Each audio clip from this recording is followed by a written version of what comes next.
Hey everybody, this is Kat the Gamer Gal, and welcome back to Final Fantasy XIV.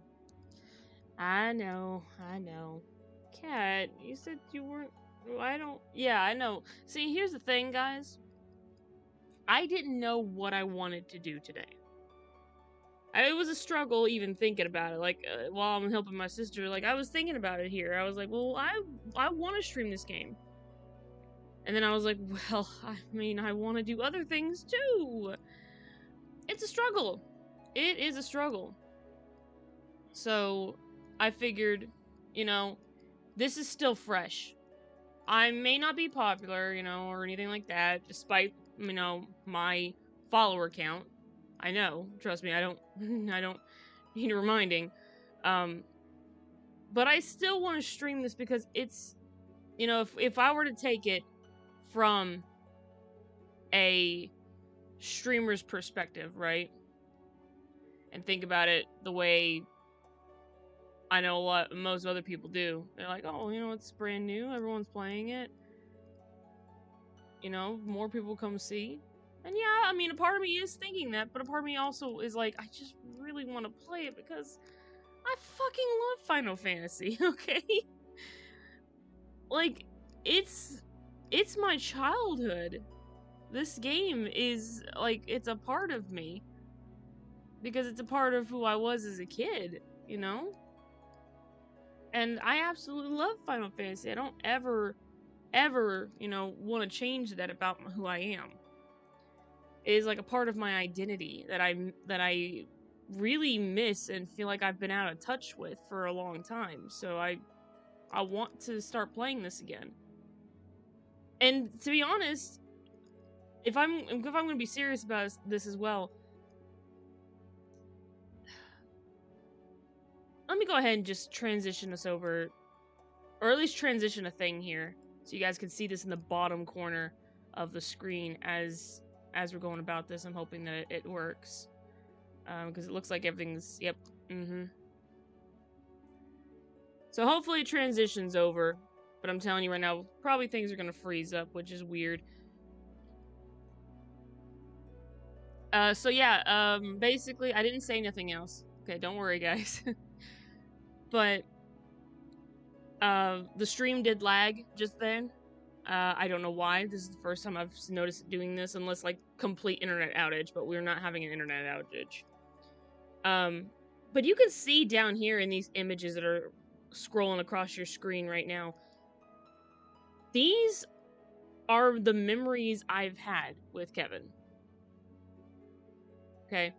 Going from A Realm Reborn and into all these other expansions. And it's just a randomized side scroll, so nothing's going to be in order. But you can see here that a lot of the things that I went through with Kevin, it's all here. Every bit of it. Images of just him, an armor that I loved putting together, loved colorizing. It just, everything here was memories and experiences that I've had. Like, there was my first time going to Ishgard and getting that screenshot of him traveling to Ishgard. My most favorite mount that I ever gotten. Again, I mean, now I should probably fix it to where it's not randomized, but, because it's playing the same ones over and over and over. But, yeah, let's go ahead and take the randomized playback off and save it like that, because this is important for you guys to look down here and just see the memories I've had with Kevin. Sorry, I was also fixing it, so enjoy these side scrolls. I will be right back.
Hey guys, I'm not done yet, so I'm sorry. Please continue to enjoy the little slideshow of Kevin that I have here.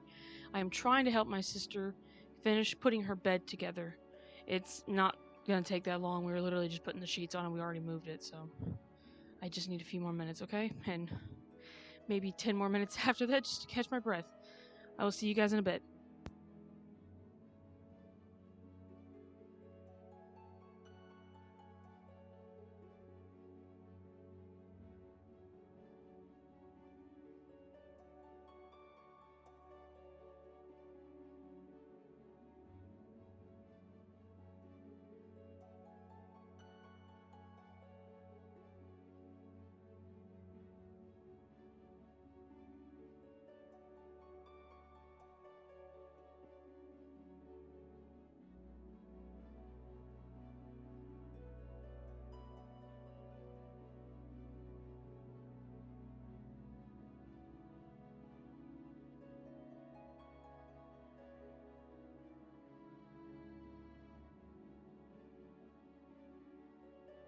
I take that back.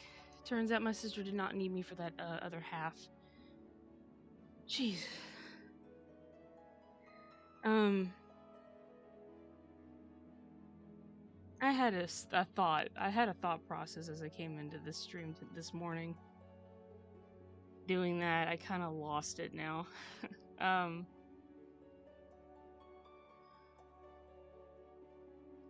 So professional of me.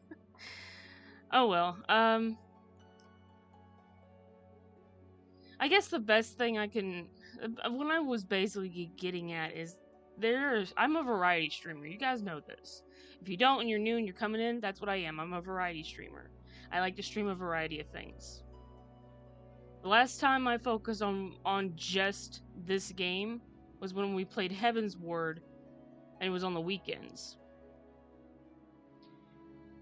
Now, most of my viewers didn't really care for that. Completely understandable, you know? The thing is that, and I mean, granted, after Heaven's Word, I said, yeah, I'm not streaming the rest of this because, I mean, Stormblood and Shadowbringers, I'll enjoy that in my own time. But Endwalker came out. And I was like, yeah, I want to stream Endwalker. I was like, you know, it's fresh. More, you know, people are going to want to come and maybe see Kevin's journey through it. But, I mean, regardless, the thought process was still the same. I really want to stream this expansion. But I could also literally stream anything else also. I know this.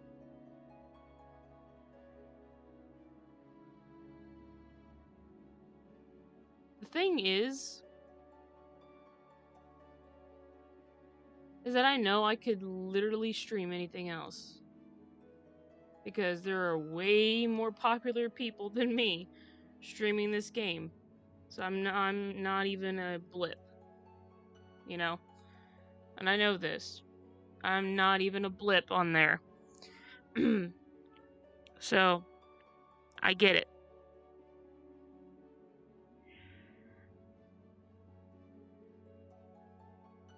But I go through all these screenshots I've taken. I look at the incredible journey that I've been on with my character.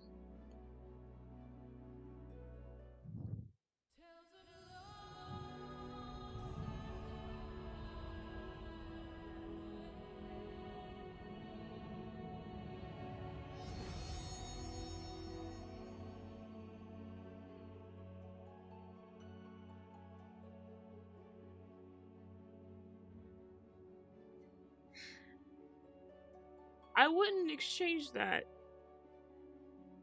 This entire experience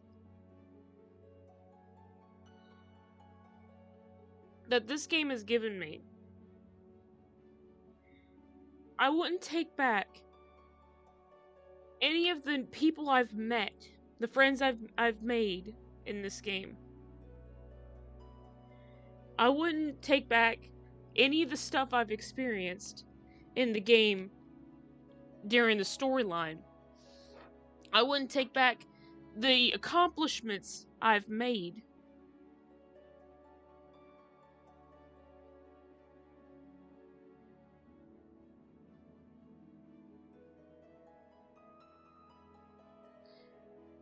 It's always fun making new characters. It is. And I even tell my nieces, it's like, oh, it's always fun making just new characters. Even if it's just for funs and we don't go any further than, a couple quests in A Realm Reborn. But I've been with Kevin since I first streamed this game of November of last year just to try it. And it was just kind of overwhelming at that time for me. But a character that was essentially kind of started off a little bit as a joke became so much more. And you can look at these screenshots right here. And this is not even all of them, but you can see some of the screenshots here that I've taken. Some of them were actually, like, in my head, a storyline of, like, how other characters, like, how, like, for the squad, how characters in the squad felt about other characters. And outfit attires, and then other quests that, were from, like, the crafting quests,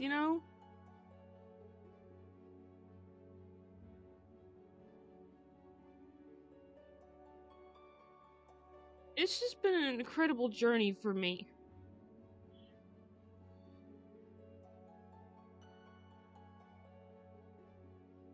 I have experienced and gone through so much.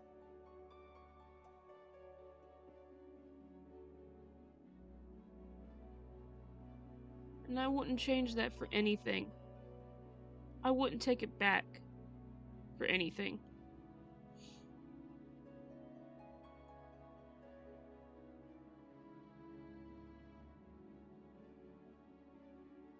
I don't want to.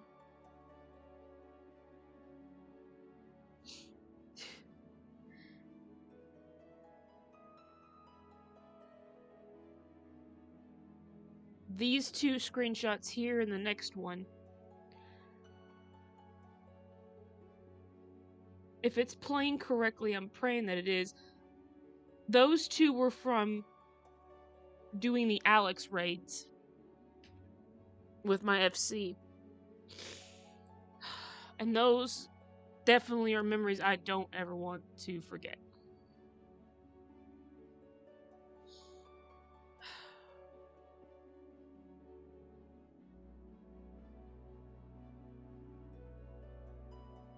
My shrine, because that fucking makes me cry every time I go back into the FC house to see it.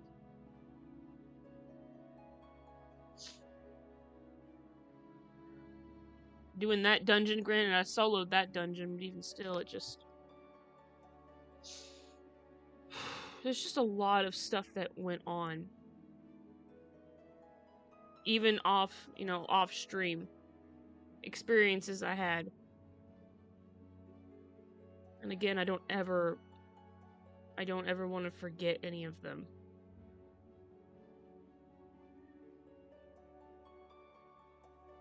But,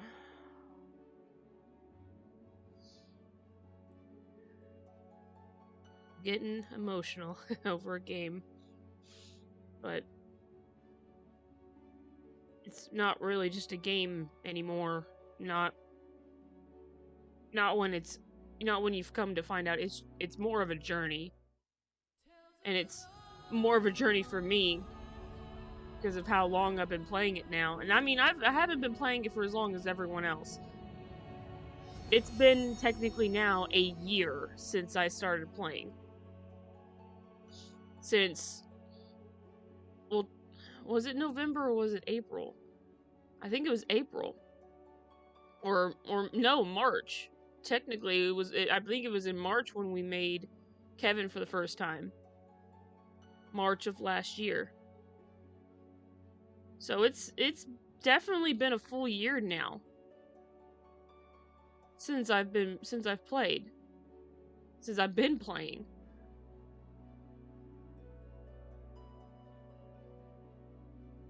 It has been 1 year. Now, granted, it hasn't been as long as everyone else. But boy, howdy. It has been a full year for me.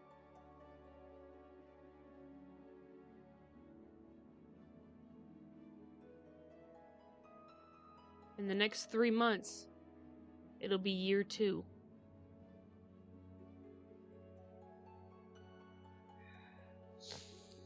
Whew.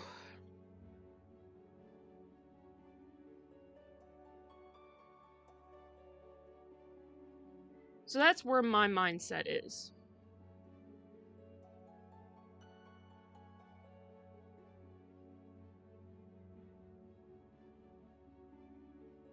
As a person who loves Final Fantasy and as a person who has been a fan of this series for a very long time, its ups and downs, and its weird twisted sideways, and 10 twos and 13 twos, and weird numberings of every other game title that's going to probably come in the future that's a Final Fantasy title. Through the weird mobile versions of the games and crossovers and everything else.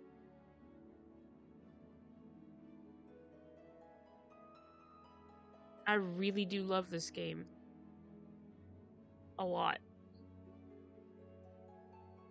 I absolutely love my character and the journey I've been on with him. I can't imagine ever playing anyone else. I still have that Fantasia, which is a potion you can either buy off the MOG store or whatever, the Square, the Final Fantasy 14 store, or you could get from being, a Realm Reborn for the first time, which I still have my file. I have yet to use that thing, and I refuse to use it. Because I don't want to change Kevin. I am happy with Kevin being exactly the way he is.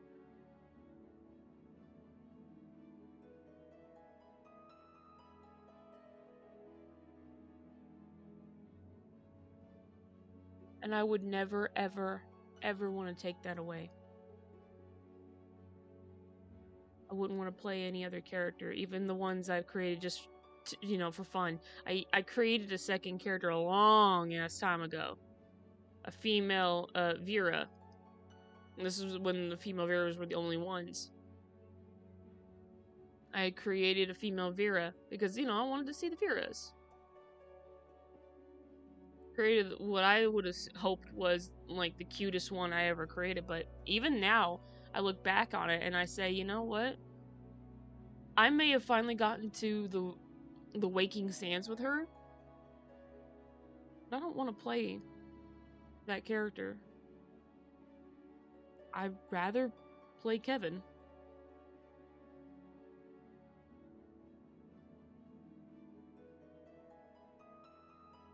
I don't want to play any other character.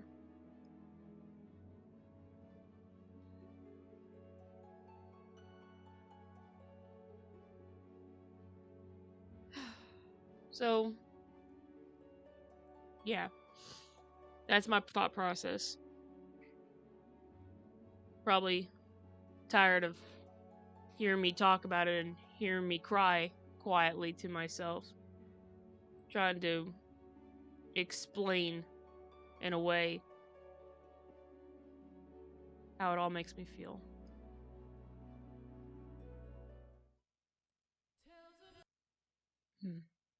Wasn't trying to replay that. But it's okay. Now, enough lollygagging around.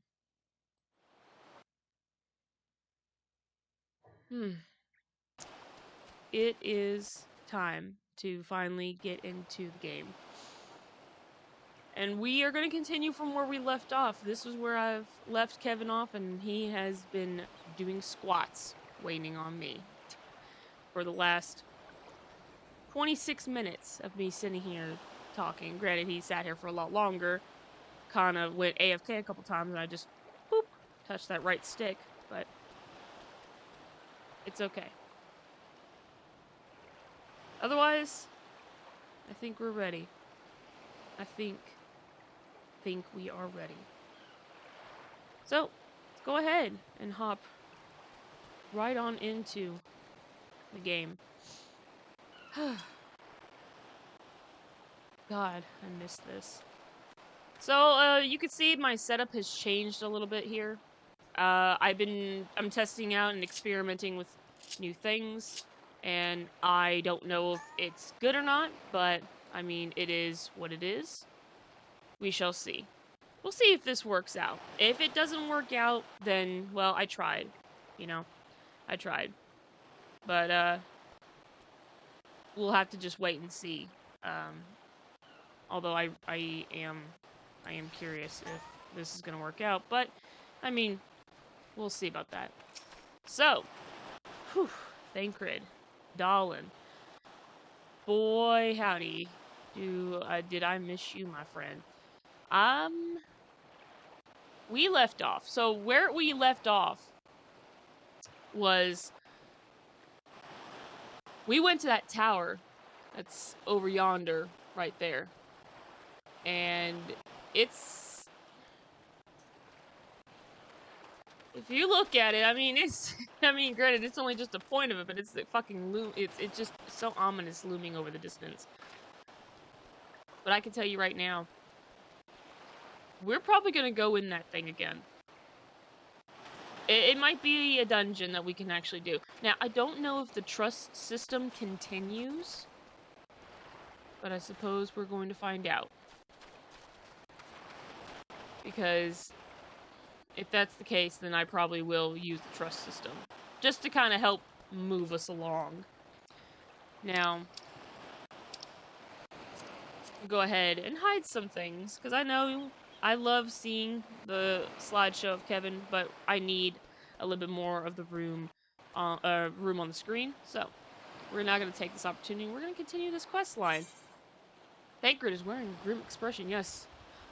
The satrap of Raz-Adhan.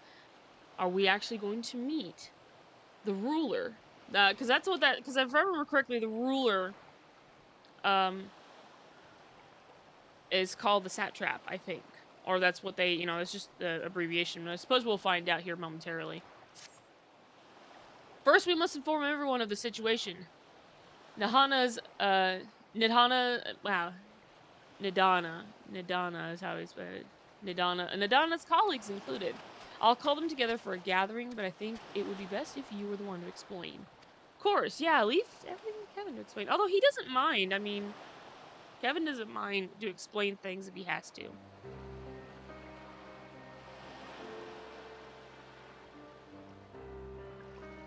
Oh, Nahada. Or Nadana. I can't. I'm trying with the names. Nidana. Can you answer me this? Though Nidana is trapped in the tower, she's still alive, yes? Yes. Nidana is still alive. Then we must make warding scales, as many as we can. The prototype worked perfectly. This, Nidana proved at peril to herself. So let us make more scales, that she and all those who were taken might be saved. That's a good outlook on it. I, as alchemist, this is what we will help win the this is how we will help win the fight. Yes. Yes, please. This will help win the fight, because she sacrificed herself for this. My friends, the satrap has been made aware of the urgency, or of problem, I guess. He offered his heartfelt condolences, and I'm going to go ahead and turn this off, and reiterates his pledge to provide you with all that you require. To that end, he bade me give you this link pearl that he might personally discuss the production of the warding scales with you. Well, that's good. And for our Eorzean visitors, I bear an invitation. In her report, Mistress Nadana noted your vital contributions to the talisman's creation. This fact came to the satrap's attention, and in recognition for your deeds, he wishes to meet you. In addition to thanking you in person, he would also discuss further avenues of collaboration. Okay. And so, if it is agreeable, will you not accompany me to Razat Han for an audience with His Excellency? See, now, granted, he's doing everything he can, right, to help the people. To help, you know, his alchemists create something to combat against this threat. Right? And that's a good thing. I like to think it's a good thing. Although, I am still very cautious because we've been backstabbed by a couple rulers before. Not every ruler, mind. But some rulers and some people who are of a higher power. So, with that in mind, I'm hoping to continue to, you know, err on the side of caution. We should be honored, of course. Closer cooperation between our lands can only be to the benefit of all. Then it is settled. Please come to the gates east of the Giant's Gull grounds, and I will show you into the city. Excellent. We're going into the city. Beautiful. Now, first things first. I'm just summoning my Chocobo friend. We're gonna go ahead and do another one. Alright, now I'm going to be getting on the bike, but, you know. I also, so there is, as you can probably see from down here, the portable archive that is on this D-pad here. Very, what's that game called? Oh my god. Well, you know what it is. I know what it is, but the name's not, it's escaping me right now because my mind is full of lots of other things. With that in mind, we are, I've been going through that stuff currently. I am actually on the bunker, but I haven't actually done it. I was waiting to do it last night. Got really, really tired. I'm also going the wrong way. Nope, don't attack me. You can't hurt me when I'm on a bike. I'm too fast. I'm too fast. I use speed. +1 speed in mounts. Okay, anyways. But yeah, no, I was waiting to do the bunker last night because I was like, oh, the puppet bunker. I was like, I've heard many stories about the puppet bunker, but I've never done it. I've heard friends talk about it all the time and go through it. I know Prostia, he liked going to the bunker a few times. I know after a while it gets a little stale, but a lot of people liked going through the bunker. And I was like, oh, okay. I'll tell you what, the factory? Fuck that factory. Fuck that last fight in the factory in particular, because that was hard. And I feel bad because, like, one, it was my first run through, so I mean, I shouldn't feel like 100% bad. I'm not, like, that awful about it, but, like, I kept dying. And the sad part is, like, that's the reason why I'm changed my setup on my screen here. Because, boy howdy, I couldn't fucking see anything. It was so bad, I couldn't make out what the hell I was looking at. I was upset for the fact that I couldn't... Like, okay, my camera, this is as far as my camera can go on PS4. I think maybe on PC it can go out further, but this is as far as it can go. I wish I could pull it out further because the boss that I was fighting, like, I do this so I can see the AoE.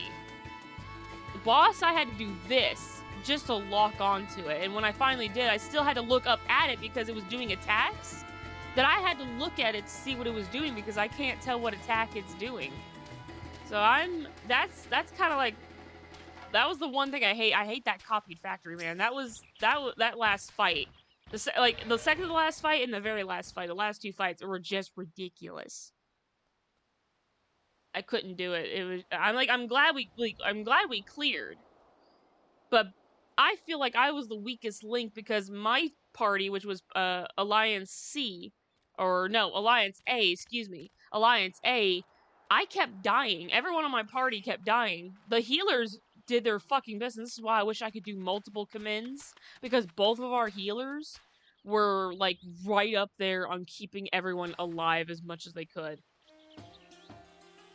It's just those fucking AoEs. I kept walking right into them when I wasn't trying to. And every time I thought I was out of the AoE, I got hit with it. So, I mean, I hate the copied factory. I don't like the copy factory at all. All present? Then let us proceed. Yes, please. Owing to the threat of the tower, the city is currently in a state of high alert, and strict restrictions are in place for entry.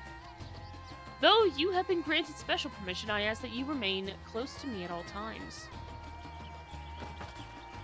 Sounds fair enough. And I'm sure that we'll get the chance to enter the city more often later.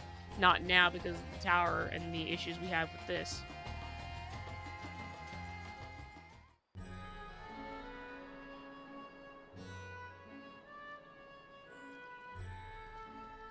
A vast rock squats upon Favnir, and to its stony surface clings the city of Rads-at-Han. It's beautiful. Like, I love the color and the architecture of this city. Just this entire... It's just all of Fafnir, if you really think about it. Ye who enter here are subject to the scrutiny of gods, the gate's most watchful eye.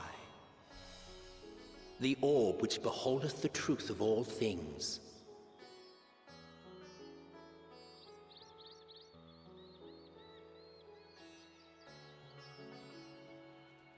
God, it's so pretty. Pass beneath its hot and piercing gaze, bearing down like a second midday sun.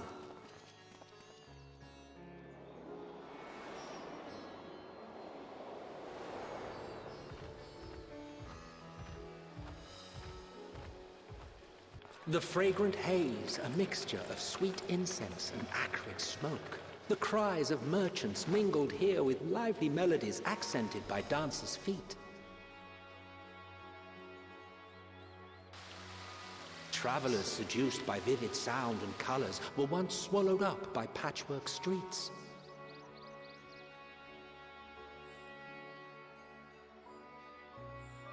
It feels like the color, like the colors got muted for a second when we're in here. Oh, okay, there we go. I was about to say, I was like, this, it looks But a no little muted. such scenes to savor now. To what somber present does that divine eye bear witness? So basically it showed us what it was like in the past. This is the current state right now. Not a lot of people are out in the streets being merry. It's all business. There are people out and about, but they're more hushed, more worried, especially because of the tower.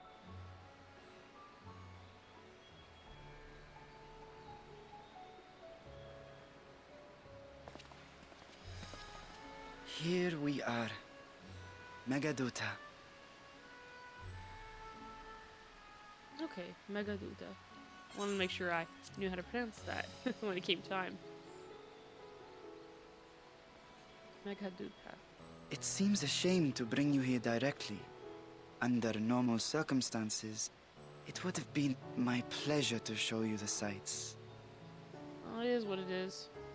And it would have been our pleasure to see them.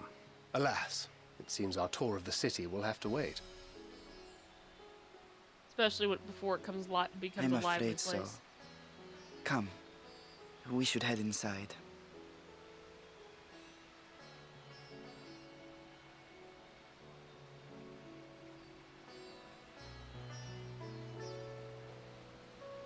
And it's sad because this whole city is so pretty. It is beautiful.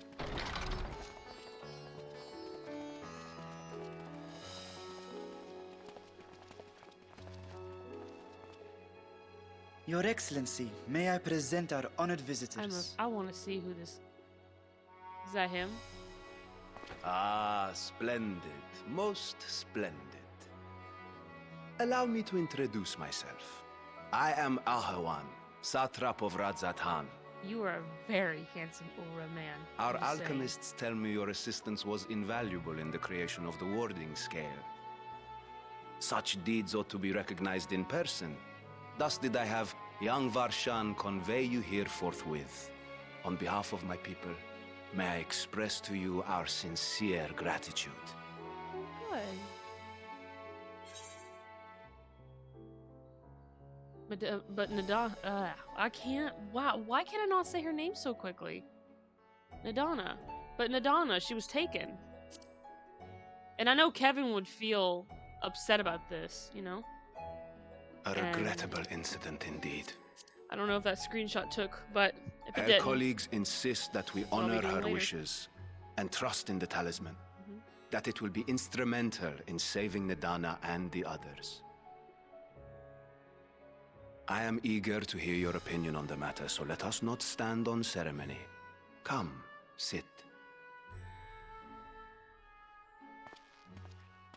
I think not. This charade has gone on long enough. Show yourself. Huh. Forgive me, but were you expecting musicians, perhaps? There are no performers waiting in the wings at present, but arrangements could be made if you'd prefer. Nay, he hath the right of it. The time for artifice is past. Raise the curtain. Talk about the dragon. As you wish.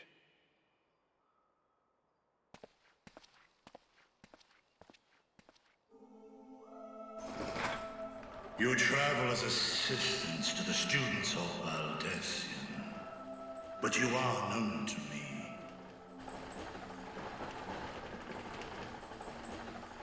Even here have we heard of the scions of the Seventh Dawn.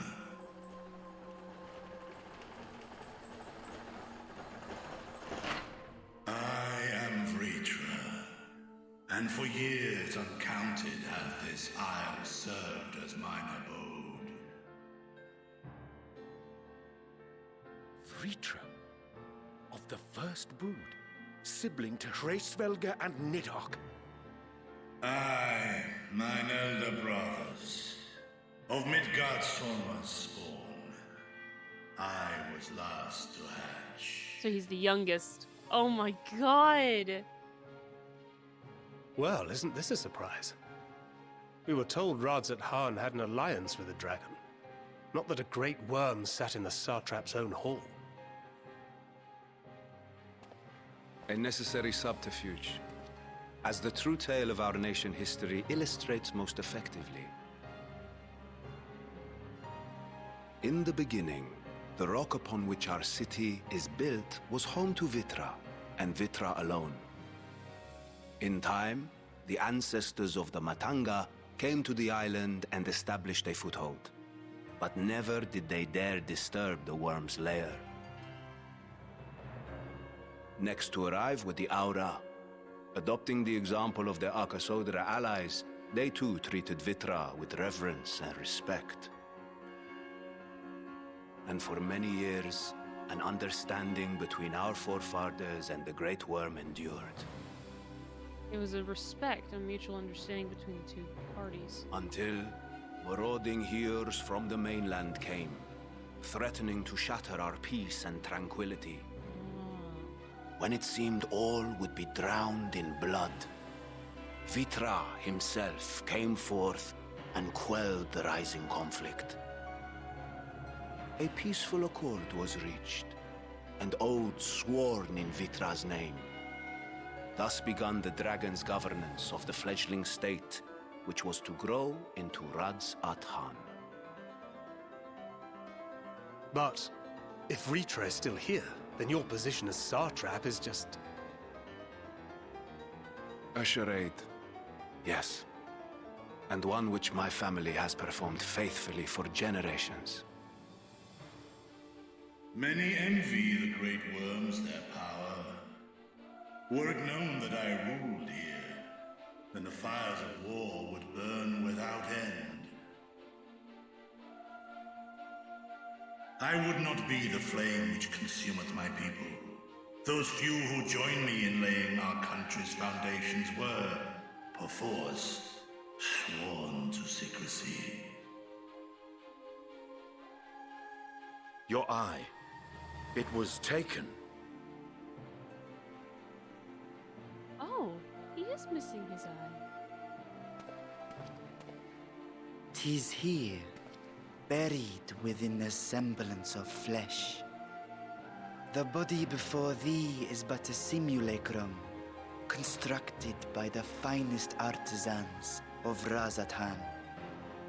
With mine eye nestled within, it doth serve as an inconspicuous vessel for my will. Oh, okay. That would explain why I felt the presence of a dragon upon our first meeting. That is really intriguing. I am woven with wards fashioned to deceive such arcane senses. Though 'twas short-lived, it seemeth thy fusion with my brother hath left thee much altered, Estinian warmblood. He knows his real name. Or at least he knows his name, period. From the very first, we sensed the nature of one another, yet did neither one of us bear his fangs. That is all I need know of thee for now. Like, he knew his name was Estinian, that's what I'm saying. He didn't know. I don't think he'd ever mentioned his last name. I have for you a proposal, not as a worm of the first brood, but as the ruler of Razathan. Okay. With all haste must we take in hand the finished talismans and breach this foul spire. Thence, should it lay within our power, dispel its wicked influence. Yet even with the assurance of the warding scales, the narrow confines of the tower doth limit the size of our force. And thus denied strength in numbers, thou must choose thy soldiers with care. Just so. Yet though our radiant host is formidable, I see a surer path before me. Thou and thy comrades have contended with a multitude of primal beings. Most recently, thou didst cast down false gods in Padothan and Cartanau, I am told. We did. 'Tis upon that strength I would call. The Scions have proven themselves the most capable, and I ask that you serve as the tip of our spear. Oh, yeah. Kevin would automatically... He would Talismans say will, yes of to course, be provided for each of thy companions. And should you agree to this undertaking, more will be provided to make use of as you see fit. And that's important. Because they can't survive There's without no those denying it's a talismans. dangerous proposition, but the rewards may far outweigh the risk. Just think of what we might accomplish if we could equip all our allies with warding scales. I worry, however, that even the four of us may be too few for what you have in mind.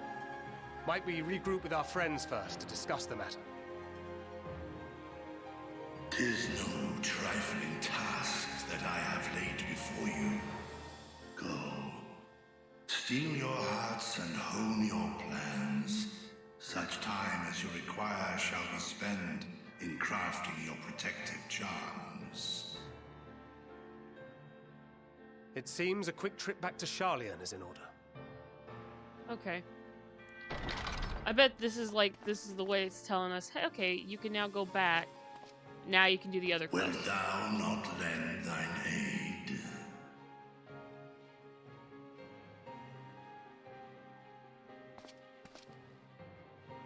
Whether your request be made as a great worm or the ruler of Razathan, I see no reason to refuse. Nor will I. Hell yeah, Stinian. I am in thy debt. Awesome. That's good that, you know, Estinian's not, you know how he was in Heaven's Word. He was just a guy who's like, no, anything to do with dragons, I ain't gonna, don't want to do it. All dragons are evil. None of them can see sense. Now look at him. Now look at our boy. The meeting took a rather unexpected turn. but we now have a clear objective ahead of us. Let us rejoin our comrades in Charlian and muster a suitable crew for our foray into the Tower of Zot. Oh, and if you haven't already done so, be sure to attune to the Aetheryte here before departing, unless, of course, you enjoy violent nausea. No, we already took care of that. That was the first thing we did when we got here. I don't know, can we actually go back into the city? Okay, so no, we cannot. Well, that's fine. Well, now, we need to... God, that is so expensive. I talked about this with my FC the other day. I didn't realize how much money it costs to go from here in Fafnir to Charlian. It is by far one of the most expensive trips. So I'm hoping instead I'm gonna return home, and then I'm gonna travel to Charlian, you know, TP over there. I mean, granted, I know I have a lot of coin. You guys see I have a lot of gil in my pocket. So I'm not hurting for money. It's just that every time I get cash, I then have to turn around and pay over 1,000 gils just to go there. So I'm gonna see which place is cheaper. If it's cheaper to come back home to Limsa Lomensa and then TP over there, it's not, I mean, okay, it's not as expensive. It's not as cheap either. So let's take a calculator out for a second and let's find out, right? Okay? Let's calculate this. So, originally, it was 1,115, right? Going from Limsa Lomensa to Charlian, it's only 723, so minusing that, that's basically saving almost 400 gil. I say almost 400 because it's 392. So, I almost saved 400 gil. Really don't like those numbers. Would rather it be a lot cheaper, but again, what can you do? So we'll just go ahead and we'll go there and call it quits, so to speak.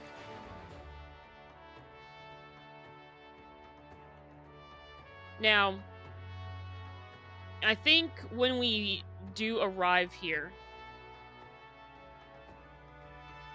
oh shit, there is something I forgot. I think, can I actually quit it? Hold on, there's a quest. It would be in journal.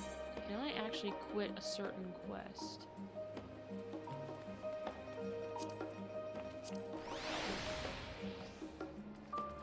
It's actually a side quest. So not that one, obviously.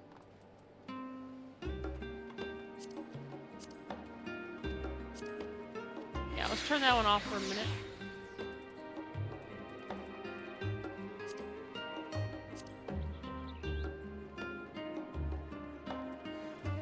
Ah, there it is. I'm actually going to abandon it. I know where it is, so I can do the quest again. That's the thing. I abandoned that because I want to actually do Sage, and unfortunately I had to skip a lot of dialogue when I was doing Sage because not the bunker, excuse me. The copied factory finally loaded, so I was like, oh, it's time to do the factory now. So, I did have that going for me. Yes, let's go inside. So, that is the reason why I didn't get to enjoy Sage, and I didn't even fully 100% accept it either. So that's basically where we're at right now. So that's a quest line that I do want to do. Just as I was getting used to balmy Fafnir, we're back in chilly Charlian. Take care not to catch your death, eh? We need you for the battles to come. Now then, your investigation here remains, but when that's over, we can take stock of all the developments and discoveries. Cool. So that's one quest line complete. Hell yeah. So, hold on a second. I want to make sure. Is there there should be nothing else, right? Now, you know what? I don't want to get rid of this. I mean, we barely get anything in our special inventory anyhow, so I'm not too concerned. But, alright, we can actually go ahead now and we can finally start this quest line here and get going on it. So we can get to the next stuff. Yeah, and we get the boots. Excellent. An unsettling change has come over Charlian, but together we will divine the underlying cause of the form's callousness. Yes, I really hope we find out what's going on. As I mentioned before, however, the questioning the counselors directly is a fruitless endeavor. They seem to have already come to a consensus as to what and how little they are willing to divulge. Which is why I began scouring Charlian's archive of historical records for any hint of the connection to the final days. By the way, with my nieces running around the city yesterday, because after we were done with homework and had done some other things at home for them to have fun with, I kept my promise to them to explore the city, and when they did, they actually went into buildings I thought you couldn't go into because I didn't go into them fully or even investigate, but they did. They went into buildings and I was like, wow, I didn't even know you could go in. So they proved me wrong on some accounts, which is why I began for the final days. Suffice it to say that progress has been slow. There are only so many dusty pages one can skim in a day, but now that I have this band of willing reinforcements, the search should proceed all the swifter. Let us reconvene outside Numenon, shall we? Exit the annex to the right and you'll come to the archives. Yeah, I know exactly where these are, because as soon as I found that place and we looked inside, let me tell you, the entire building, right?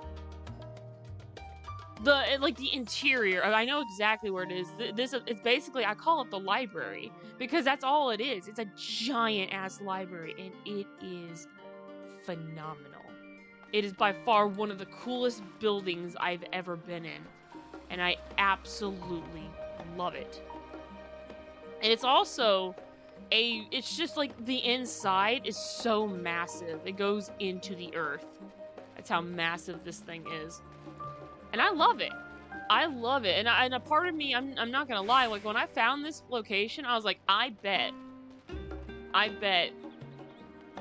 someone in my FC probably like immediately fell in love with this building.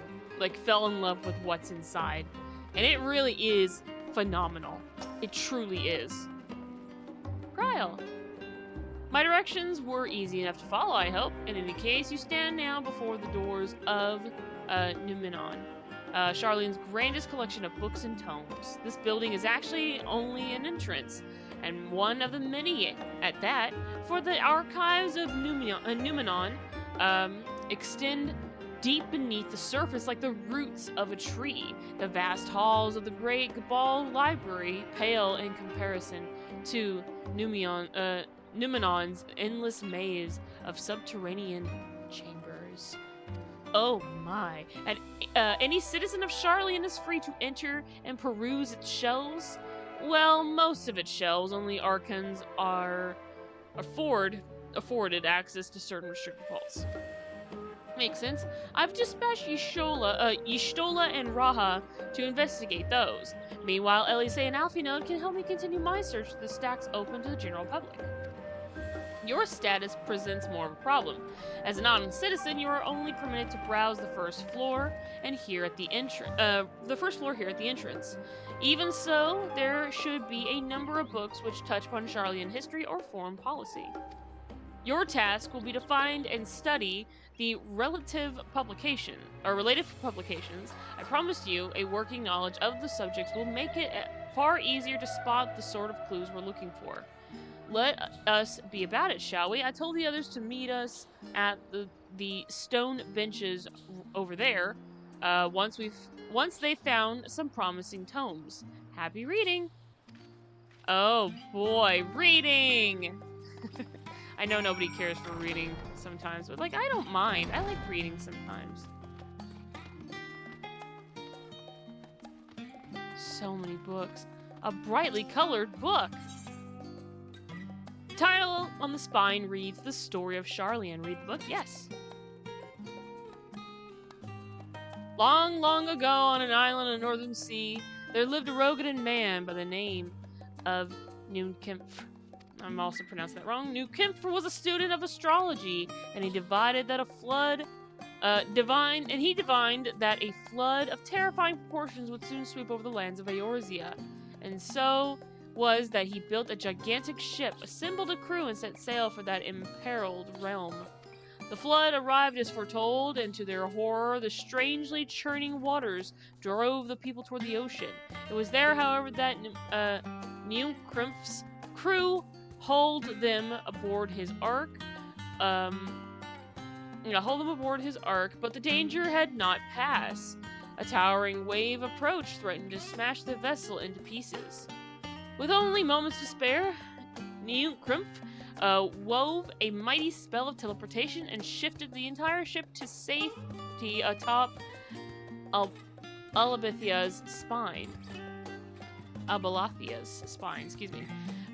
Refugees from the surrounding regions huddled there alongside them, but it was not long before disputes over the dwindling supply of food led to violence and bloodshed.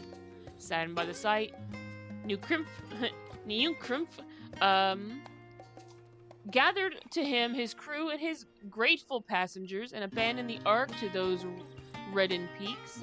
They journeyed to the coast where they built a new ship, intent upon returning to the northern seas. They landed on the beach of an island and settled upon the very spot. That settlement prospered and grew, and in time it became the city of Sharlayan we live into this day. Interesting.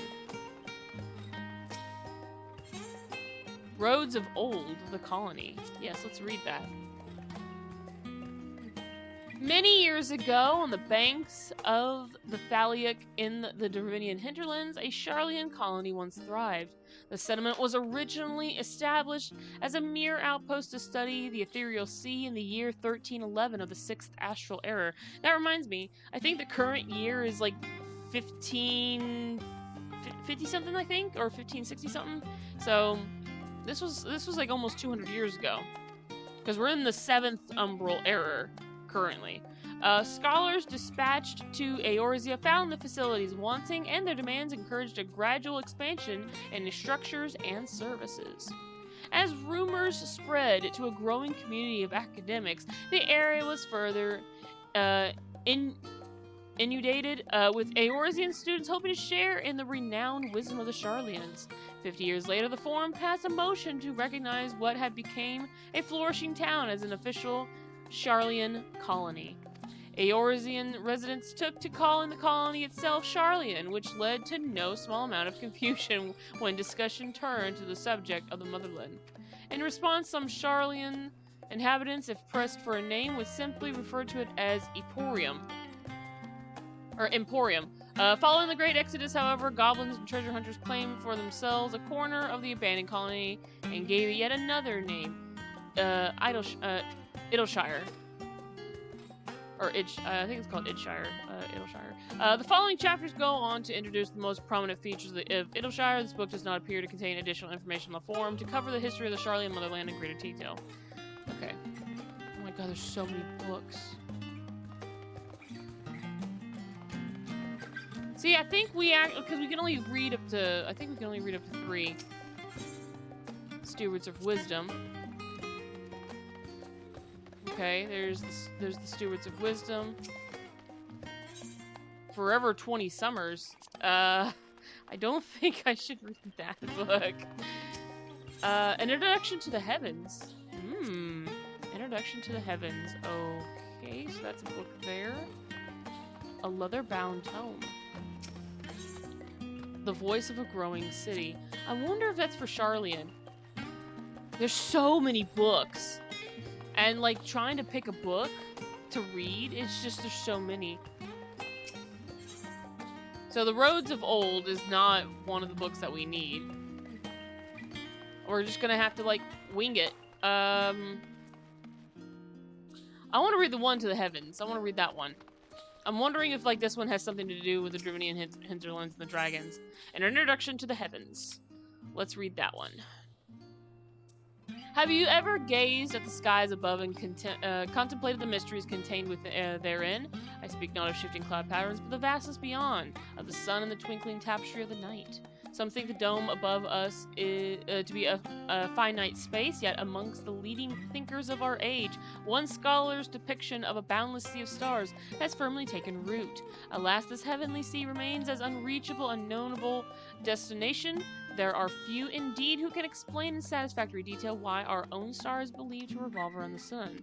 It was the technologists of Aleg who came closest to understanding the laws which governed that starry abyss. It was they who launched Dalamud and sought to expand upon our earthbound existence. Having read of their ancient ambitions, I wonder, has your interest in this field of study waxed or waned? What if I were to tell you that the eternal constellations were arranged differently in the distant past, that their positions continue to shift almost imperceptibly, but measurably as we can journey into the future? Would it shock you to learn that the stars drift farther and farther apart and may indeed do so forever? Are you eager to learn more? Yeah, it's on the wrong subject, so it's not even about the forum. But I still wanted to read it anyway because it's cool if you think about it. I mean, it was basically talking about, yeah, by the way, space, you know? Past the clouds, past the atmosphere, that's fucking outer space, dude. So, which is actually pretty cool, although I'm pretty sure it would go over Kevin's head, but I mean, it's okay. Now, I don't think this is definitely not, but I'm gonna read it anyway. My beloved seekers of knowledge, have you ever put learning before your health and neglected to feed and rest your body as you should? I too once engaged in such foolish practices, but one night engrossed in philosophical study, I had an epiphany. For all the world's mysteries that drive us to reckless abandon, we have so very few years of life in which to achieve our goals. Thus do I share with you this mantra: I am forever 20 summers young. The number itself is unimportant. You could be 19 or 23 or 40, whatever age you are when you discover this manual.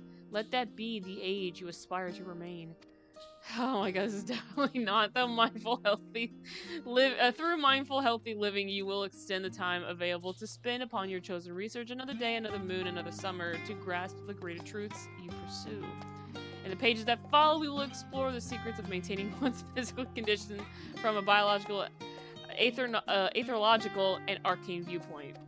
Yeah, this is definitely not on the right subject. I mean, I knew it wasn't, but I was like, let's read it anyway. There's a time-worn tome here. I feel like Stewards of Wisdom might be. That one and that one across the way. That one over there, I think, are the two that we want. So let's read this one first. Let's see if this is the one we're looking for. Yes, it is! Because that name's popped up again. During the chaos of the 6th Umbral Calamity, Niunkrumpf, I feel like I'm really mispronouncing that name. Founder of Sharlayan bore witness to the madness and savagery of men brought to the brink of despair. Upon raising a settlement on an island to the northern empty, he instructed his people thus: renounce the ways of war and pursue enlightenment through knowledge and reason. The Sharlayans took to heart the words of their savior and thenceforth served as stewards of wisdom. Upon a foundation of accumulated reading, they built a homeland unlike any other, a nation born from strength of minds rather than strength of arms. With knowledge of academics came shrewd trading. With knowledge of agriculture came bountiful crops. Engineering brought wells and sewers, ending squabbles over water. Wealth of expense could be bartered for wealth in coin, and the more their wisdom spread throughout the world, the more mankind as a whole would thrive. And so it was that no matter the trials and tribulations of the age, the citizens of Sharlayan would live by their founders' teachings. For the sake of a better tomorrow, for the sake of a brighter star, they would eschew the tools of war and with knowledge deliver the world. Okay, so yeah, basically that's kind of something I was getting from the beginning, because like there was a huge fight over food and water when they, had the flood. So this tells me that They do. Like, he even took the people that were grateful to him and were like, yeah, let's get the hell out of here. And they found Charlie in that way. Yep.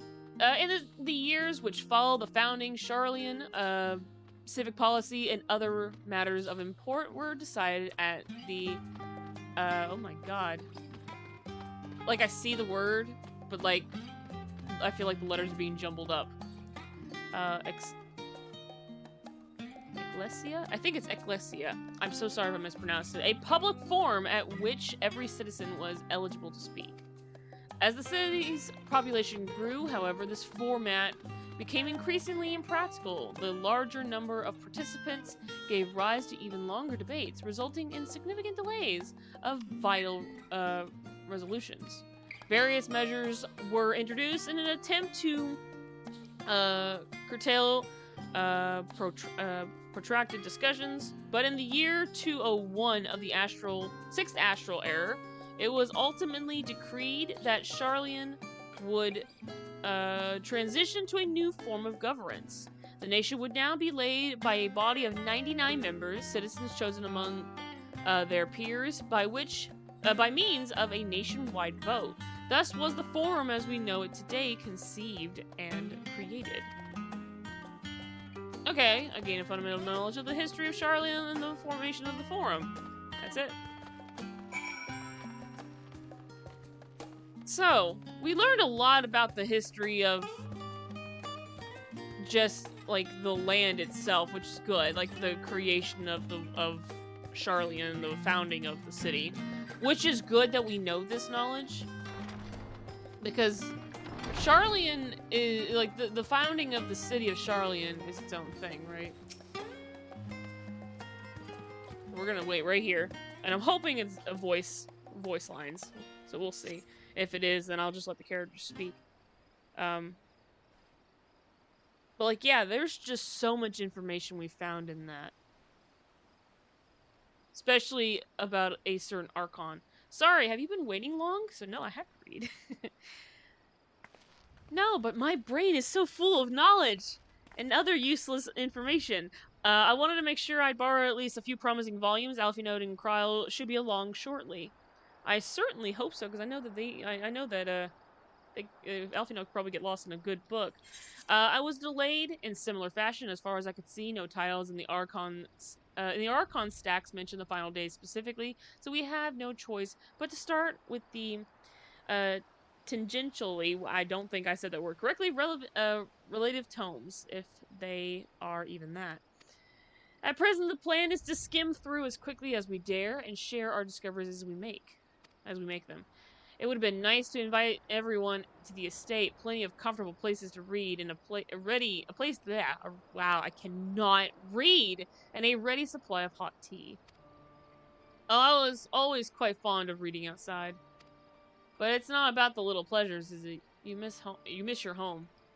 Yeah, I've been to your house, Elise. That grand entrance is way too fucking big. It's too fancy for my blood. It's been difficult. After our arrival, we managed to speak with one of the family servants and asked how things were. It seems our dear father has instructed the staff that even if Alphinaud and I were to return to Charlie, we were not to be allowed access across the threshold. We were not allowed to go inside. That's. I'm sorry.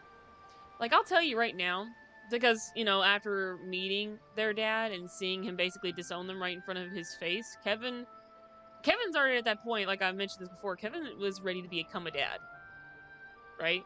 So when he saw that, like, he's like, I'm not gonna let that happen to my kids, and he pretty much was like, you know what? I'll be their dad. Let me adopt these two innocent teenagers, and I'll figure out how to be a dad like that.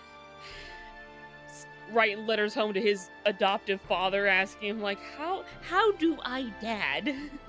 How do I dad? How do I be dad?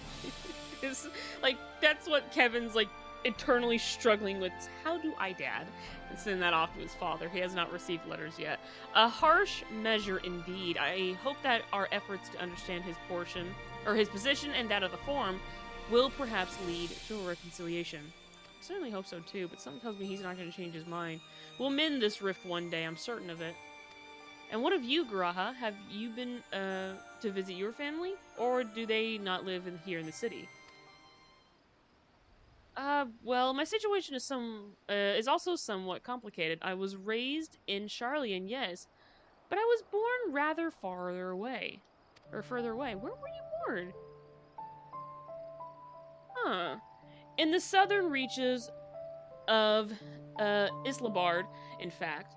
Oh, okay, so you were born in that region. For generations, my people have dwelt in Corvos, the coastal region opposite the island of Fafnir.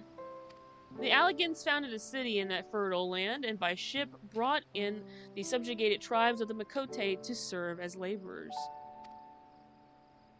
Of course, the massive earthquakes of the Fourth Umbral Calamity brought an end to the Empire's reign, and when the Fifth Calamity froze the seas solid, many of the tribes still living in Corvos braved the journey back to Eorzea.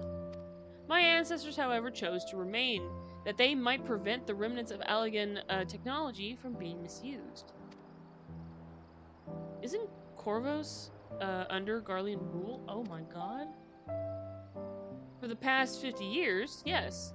Some semblance of local culture remains, as is the case for most imperial provinces, but Garlemald renamed the region Locus Ammonius. Oh. When I was a boy, a nearby town came under the jurisdiction of the illustrious imperial family, the nobles of House Darnus. Oh my god. House Darnus demonstrated a singular interest in Allegan civilization, and so my tribe was forced to consider a plan of action. For some time already, voices had been raised in favor of abandoning our ancient customs. After all, the Allegan Eye no longer passed to our eldest children as reliably as it once had. Fear of discovery eventually tipped the scales, and the decision was made to bury our ties to the knowledge and traditions of Alleg. As the last child born with the Allegan Eye, I was given over to the custody of friends in the students of Beldessian, who had me registered as a Charlian citizen. Never even considered. Forgive me, it was an unkind question. I mean, damn, that was so much information we just got there.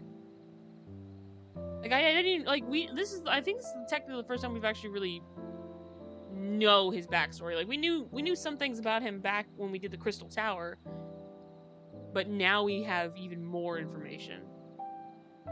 Damn, Garaha. You precious baby. Even Thancred was taken in by Archon Louisoix, was he not? Stories of adopted waifs and rescued orphans are more common among Charlians than you might think. Yet, regardless of our origins, we are all provided with an equal opportunity to learn, and with sufficient, wow. I see the word, and it just threw me for a fucking loop. You know what? I'm not in the mood. That word. We outsiders can even earn the vaulted title of Archon. Tis exactly what... Sorry, his ears. This is why I play Makote too.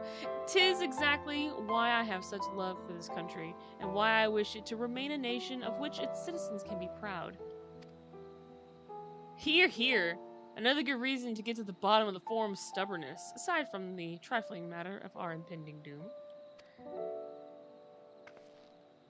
Excuse me while we try to make some headway into these books, Kevin. More companies should be arriving any moment now. I certainly hope so. And I'm going to go ahead and turn that on, so hopefully if Kryle and the others make it here.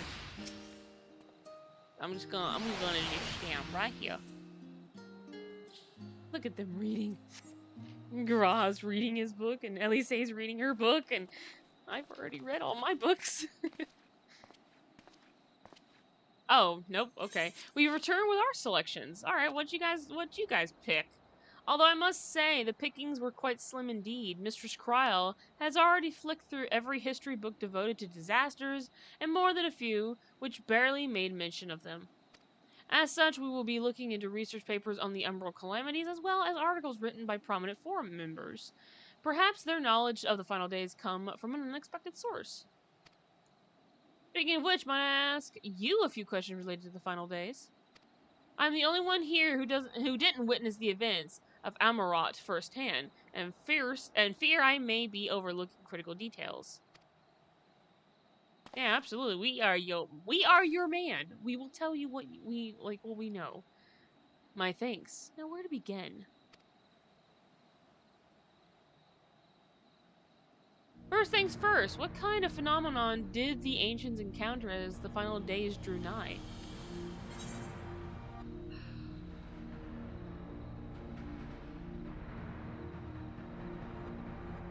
Yeah, okay, so this, the best way to describe from what I remembered, because I remembered seeing, creatures even attacking the city. But I feel like it was, because they had creation magics. That's what they had. And it created almost what I would assume are abominations, you know? It really was a destabilization of the creation magics, because I think the creatures that attacked the city were created from that, and when it destabilized, it kind of made them turn into monsters that are unrivaled and were just summoned from the ether, you know? At least from what I understand. The last one's just, I mean, if you want to make the joke of it. But yeah, I think, the best way to describe it was a destabilization of creation magics. That was, I think, the best way to describe what that was like. Yes, the unfolding catastrophe wrought havoc on all manner of life. The chaos extended to the ancients themselves, causing their powers of creation to spiral out of control. Fear and despair manifested in terrible, tangible fashion. Meteors raining from the sky, fire erupting from the ground, indescribable abominations prowling the streets. See, exactly. Because that was their main ability, was creation magics. That more or less aligns with my understanding. If only the arts of creation had survived until the present day, we might have had something substantial to analyze. To the best of my knowledge, however, those techniques were not preserved or passed on. Yshtrola surmises that the closest known magic is that of the summoning rituals promulgated by the Asians. Promulgated, excuse me. Was there aught else of note which heralded the approach of the final days? Let's see. Alfino, you answer this one.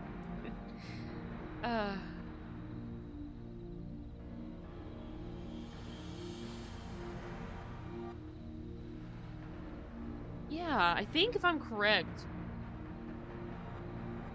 I can't. Oh, see, now I'm trying to remember. What's the disaster all at once? Because I think it was, from what I understand, from everything Selk told us, from everything we experienced in Amarot.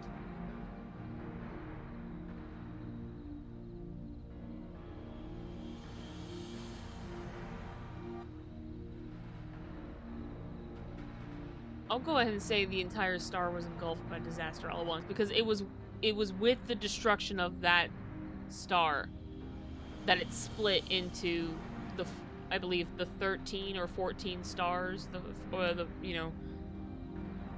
the first, and then all the others, and then the source itself. I think it's technically the 13 and then the source, and each one was its own elemental power, and it had too much of it in it. Each got wiped out, save for a few that survived. So I think it was all engulfed by disaster at once. Oh, I am misremembering? Okay. I thought so. I was like, was it all at once, or was it gradual? I can't remember. It was so long ago when I remembered Emmett Selk explaining this. I couldn't remember if it was all at once or if it was a gradual thing that happened over time. My memory fucking sucks. So that, I blame it on my own memory. I think you're misremembering. As I recall, it was more of a gradual spread. I thought so. The Amorotines spoke of a keening sound, I thought so, that rose from the land itself just before a region was visited by catastrophe. We never did hear the sound ourselves, of course, thus as we were into the midst of the madness. Thank you, Alfino. This is probably why we probably should have picked the last one. He's like, Alfino, you answer this. No, that's silly. I wanted to attempt it at least. I was like, I couldn't remember if it was all at once or if it was just over time. So the ground was crying out, you say. To be considered the harbinger of doom, it must have been quite distinctive and probably quite loud. Sadly, we never heard as far as I know. I'll have to speak with one of Numion's mammoths and ask after any books which make mention of such a sound. Last but not least, would you describe how the ancients sought to quell this unprecedented calamity? What definitive action did they take? They definitely did not knock Dulamud from the sky. They summoned Zodiark. Yeah. I mean, I think, if I remember correctly. Yeah. From what I remember, Zodiark was the reason for this. So yeah, I think basically that they had this calamity. All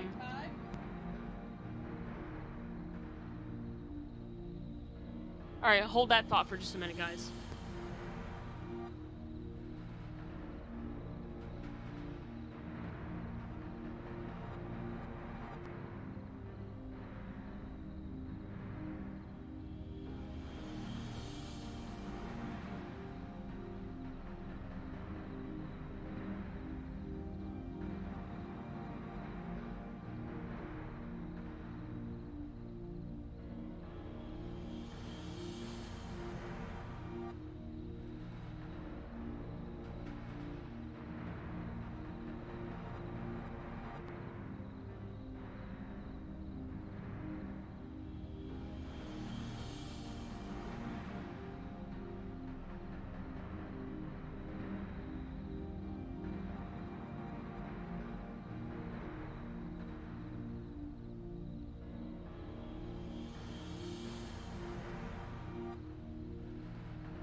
Alright, I've returned. I'm sorry. I'm helping my sister with some things. Oh dear. My connection is in the orangey yellow, and that worries me. So if the stream acts up, I deeply apologize. I don't know why. I'm assuming it's because of the weather, because it is getting colder. It's gonna be only 40 degrees today. It's gonna be 30 tonight. That's how bad it's gonna be, like in Fahrenheit. It's gonna be freaking cold. Brrr. But what can you do? Alright, so my thought process, I believe, if I remember correctly, this catastrophe happened. They summoned Zodiark. Zodiark fixed everything. But then there was a group that believed that Zodiark would be a little too powerful. And they needed to create another god in check, to keep him in check, which is where they summoned Hydaelyn. So I believe they summoned Zodiark, and this is very concerning to me that my frames apparently are getting dropped. And there's nothing I can physically do to fix that problem right now. I don't know how to fix that. I don't like that. I don't like that I'm having frames dropped. And I know it's because of the damn weather outside. There's nothing I can do. I'm sorry, guys, if the frames are dropping and it's just making the stream look bad. I'm so sorry. There's nothing I can physically do because I don't know how to fix that sort of thing. Been streaming for God knows how long now. What, 6, 7, almost 6 years now? I don't know anymore. I've even forgotten. But if I remember correctly, they summoned Zodiark. I think. Sadly, my brain's not. Okay, good. So I was correct. Thank God. So, yes, with Elidibus serving as his heart, so many gave themselves in sacrifice to bring him into being. That's right. Because Elidibus, yeah, exactly what Alphinaud said, he served as his heart. They sacrificed Elidibus as well as many others to create Zodiark. We do not know exactly how Zodiark brought salvation to the Tsar, only that by his godlike will were the walls. Oh my god, I cannot read. How we do not know exactly how Zodiark brought salvation to the Tsar, only that by his godlike will were the laws of nature set out aright. See, there. I can finally read. Then, once the balance was redressed, the ancients offered up a further sacrifice to heal the ravages of the final days. God, that frame dropping thing is really concerning me because it's like 30% over the last 2 minutes, and that's concerning. Lives sprouted anew, and it was these fledgling souls they intended to render unto Zodiark, a trade that would have allowed them to resurrect the shades of loved ones absorbed by the primal. Or might have, had Vinat and her followers not manifested their opposition in the form of Heidelin. Yeah, that's basically the gist of it all. Thank you, both of you, for the detailed review. I feel much more confident now in my understanding of events. Yeah, I'm sorry that one of them was me I'm basically fucking up, but thank God for Alphinaud being there to help me out. With all that freshly in mind, it does make me wonder what the Telephoroi, truly mean when they speak of bringing back the final days. We've seen what they're doing with those towers of theirs. Is forcing people to summon primals a kind of catalyst? Are they attempting to mirror the conditions caused by unstable creation magics? That's actually a very good question. Is that like... I mean, that is a really good question. Is that what they're doing?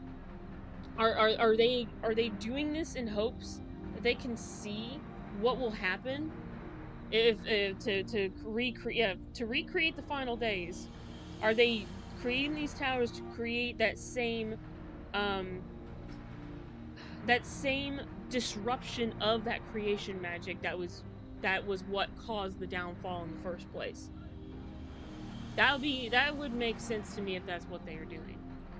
Or are they simply using the final days as a figure of speech, a convenient metaphor for the scale of destruction they plan to unleash? I mean, yeah, I mean, that it could be used as that way too, Kryle. I mean, God, I wouldn't know. Everyone who's beaten Endwalker already probably knows. But this is all just pointless conjecture at this point, at this stage. Let us return our attention to the forum, shall we? Yes, please. We should keep an eye out for Y'shtola, but 'tis time we began studying these research papers. Yes, you guys do that because I already did all my research, as you can clearly see. I've already gone through all of this with the books. You guys, however, y'all are still reading. Kevin's just chilling like a villain and praying to God that the dropping frame rate doesn't get any worse. Because for some reason it seems that it is. I'm the last, am I? Well, my extended search of the Archon stacks produced 1 or 2 possible useful books. But I wouldn't get up your hopes. Or get your hopes up. Well, I can't read. If you recall, Urianger learned of the source's reflection from the Gerun oracles. For this potential to cause panic and confusion, that tome was deemed, oh my god. I know the word. I've read this word before in my life. I really feel like I'm getting dumber and dumber and dumber as I get older and older and older.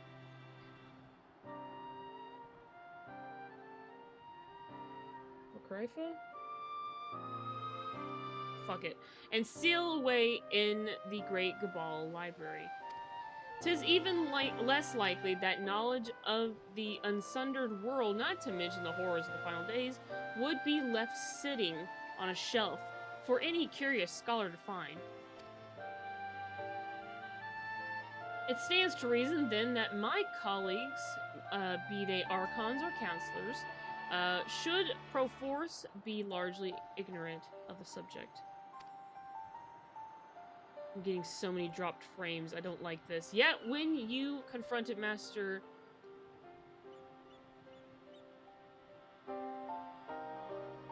Frosty had told me his name yesterday. Frosty said his name yesterday. He helped me say it properly yesterday. Fortunault? I think it's Fortunault. Yet when you confronted Master Fortunault with knowledge of the Telephoroi and their machinations, he scoffed at the suggestion that they pose a threat. He seemed adamant that the Forum would know if the final days were truly upon us. Which only supports the conclusion that whatever privileged wisdom is guiding the Forum's behavior, it is being kept secret from the rest of the nation. Which, yeah, I mean, they obviously know something. They know something is going on. Not that I mean to excuse myself from reading duty. Whether they contain mention of the final days or no, these books could yet hold something of value. You weren't thinking of leaving, were you? There's plenty of work for everyone.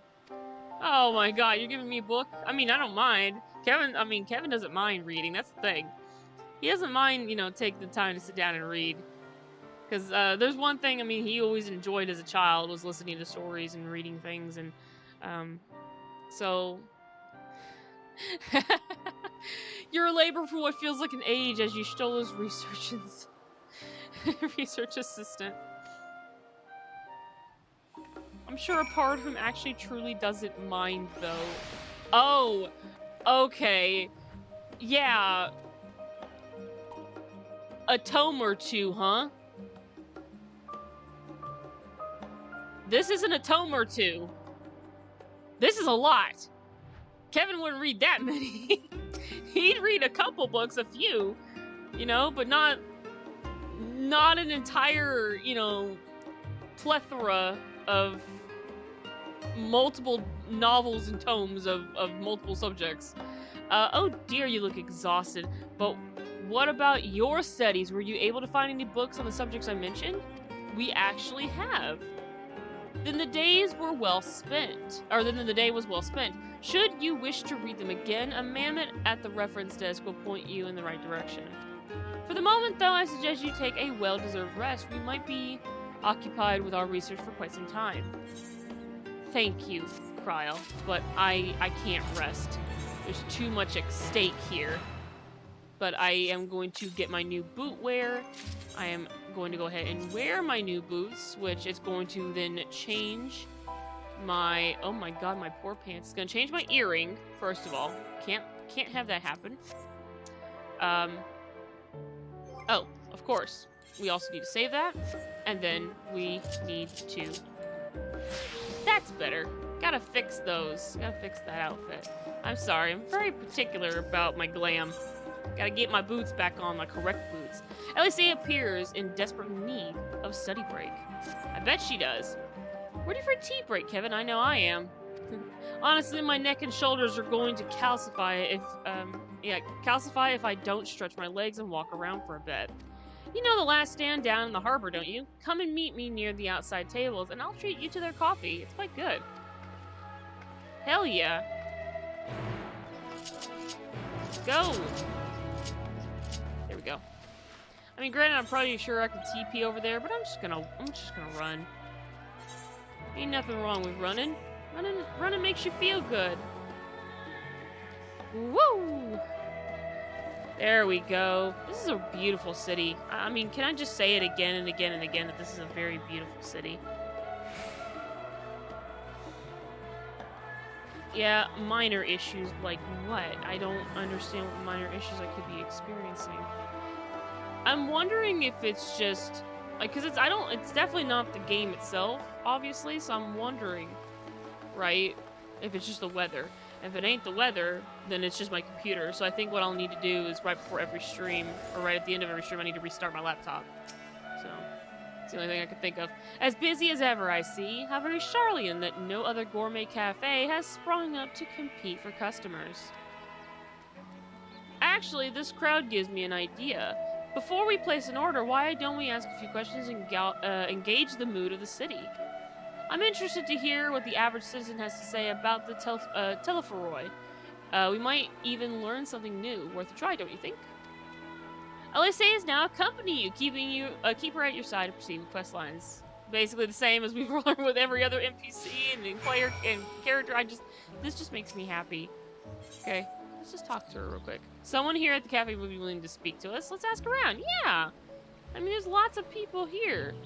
We can ask all these people questions, and we could probably even run around and go into those big circles and hear Elise's thoughts about things. So we'll talk to this gentleman first. What is it? Can a man not enjoy a moment of private respite?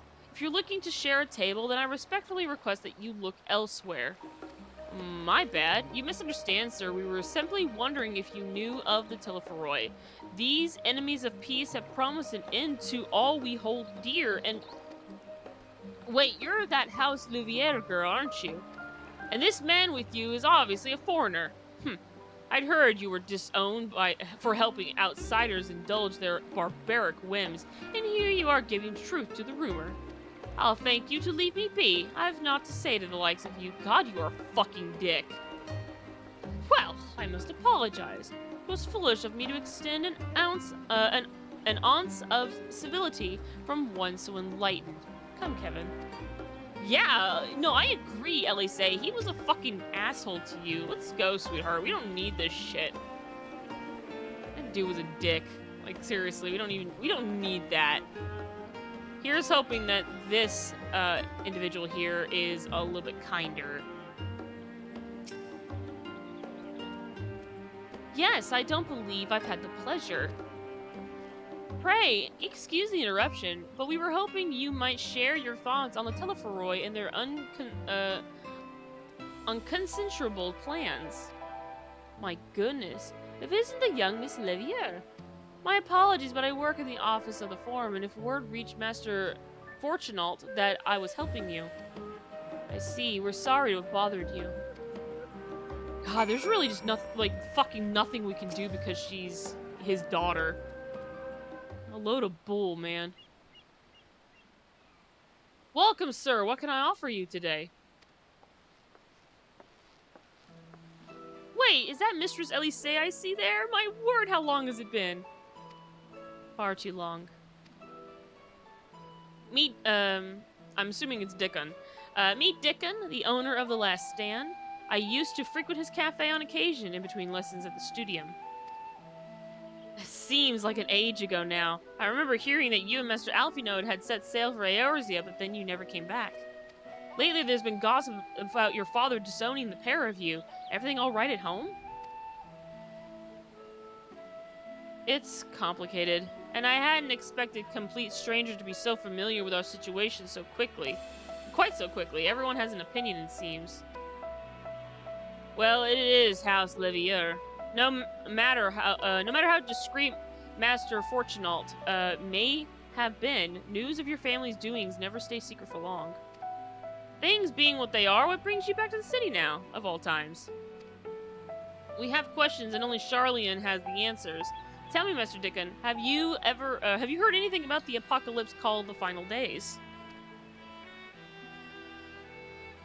What, like the end of the world? Nothing like that, I'm afraid. And that's what you are here to find out? Information on this apocalypse?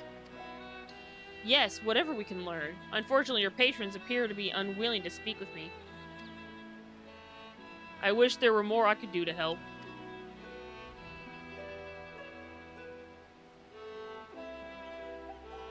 but maybe there is. You're a visitor to Charlene, aren't you? Yeah, I am. Then few will know your face. We should be able to pass you off as a server with none the wiser. Oh my goodness. We just finished preparing a few orders. Strike up some friendly conversation while you're setting down the food, and you might just get the answers you're looking for. Ooh, not a bad idea. I hate to ask, but what do you think? Hell yeah, leave it to Kevin. I mean, it's always good to like expand his horizon and try to learn new tricks. That's the spirit. Pay attention now and I'll explain where each of these dishes need to go. Oh my god. Okay. Okay. Okay. Okay. This is the opportunity to go grab a notepad. I'm taking my headset off. Let's go and grab a notepad. We're doing this. We're doing it live. Here's a piece of paper. It's got plenty of paper on it. It's a clipboard. We grabbed a clipboard. We're grabbing this pencil right here. And we're gonna do this. We're doing it live. We're doing it live, yo. Okay. Got my headset back on. I'm sitting my ass back down so we can get this set. So there's a tea set for a chatty group sitting by the water's edge. Okay. Tea set to chatty group. So chatty group. Group. Arrow. Water's edge.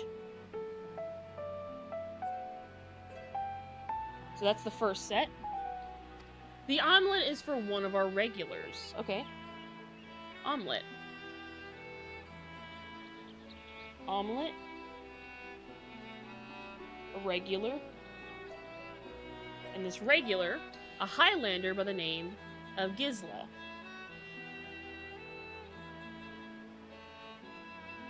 Highlander goes by the name of Gisla. Okay. She's sitting on at an outside table with a friend of hers. Okay.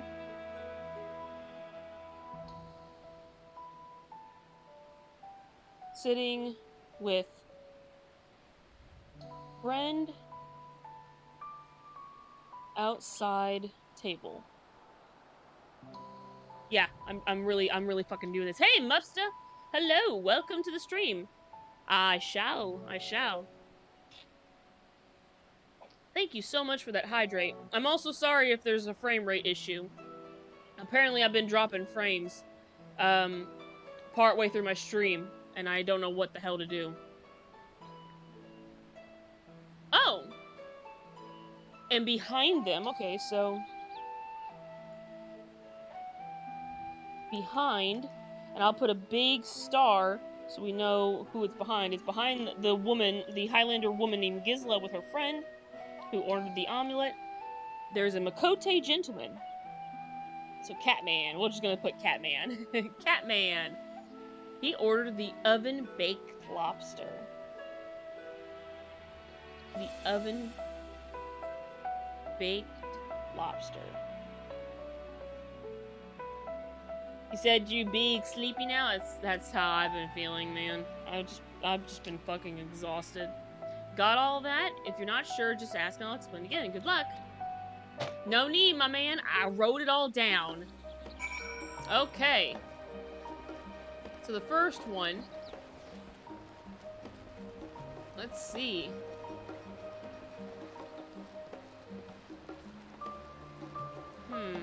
This is a chatty group of people. So, it's got a lot of people at the table. Actually, hold on. Let's hold off on that for a second. There's Gisla. That's with her friend. And there's one with a Makote gentleman by himself. I'm assuming he's not here.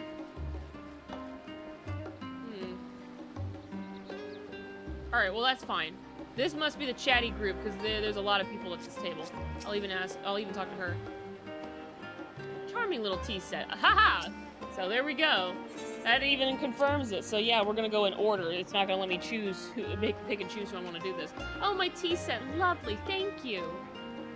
Hello. Yes. Hi. Also, your hair is really pretty. The Telefor who? I'm sorry. I've never heard of them or their final days. My friends and I are somewhat uninformed when it comes to current events. Now, if you wanted to hear about ritual arcane practices of the 6th Astral Era, common or estratic, then I'll be happy to talk your ear off. Okay, so they at least know about that information, but that's about it. Hello, Gisela. I actually have your omelet. You, yeah, my dear lady. Yeah, you and your friend, you wanted an omelet. Here's the omelet. Ah, finally. 2, 4, 6, 8. Let's dig in, no time to waste. Sorry, that's not how the song goes, but fuck it, I'm doing it my way. What? The Telephoroy? Ah, yes, I remember seeing that name in the latest gazette. That and some grand claim about the end of days. Some old senseless warmongering. When will these fools grow tired of spilling each other's blood? Best stay out of it, I say. The Forum made the right choice, but I fully support our decision to remain neutral. Okay. Oh, you're not by yourself, my good man. You actually have someone here. Oh well. Urbane banter with a smile. No, here's the oven-baked lobster, my good man. At last, the oven-baked lobster is mine. You have no idea how long I've skimped and saved and suffered to afford this heavenly dish. So, by the way, yeah, what do you know about the final days? The final days? This is the first I've heard of it. Although that would explain why my friend has been rushed off his feet. It must be a busy time to be a gleaner. A gleaner? Yeah, I've heard this term before. I've heard the term gleaner, but I forgot. You don't know what a gleaner is? They're collectors of a sort. Travel the world procuring things that we haven't got here in Charlian. Priceless books, unusual live specimens, and so forth. So named for those folk who trail after the reapers in the field, picking up every grain with which was missed. Aye, by all accounts, gleaning is a most meticulous and demanding profession. If these Telephoroy make good on their audacious threats, then many uncatalogued rarities could be lost forever. Why else would the gleaners be buzzing about in such a frenzy?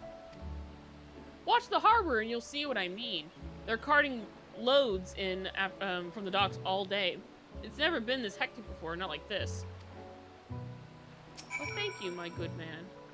I've always wanted this meal ever since I first saw it at another table. Ah, the aroma alone is worth every gill I scraped together. It must be that delicious.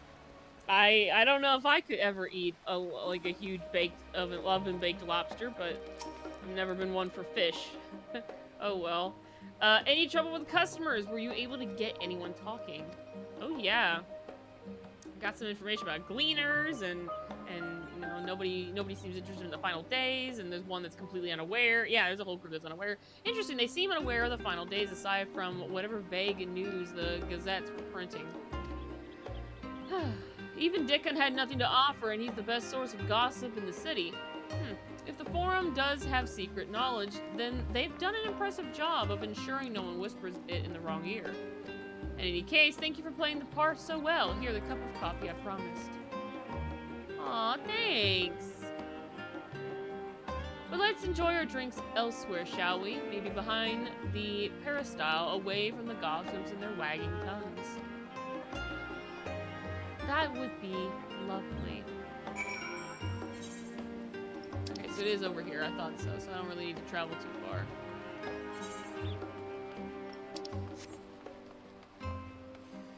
Elise, I'm here. Just hold on, I'm slow. I'm coming. I don't want to use my sprint in the city. Yes, this should do nicely. Out of the wind and out of sight. Apparently it's pretty chilly here in the city. I don't know if there's spoken dialogue. I'm just going ahead and do this.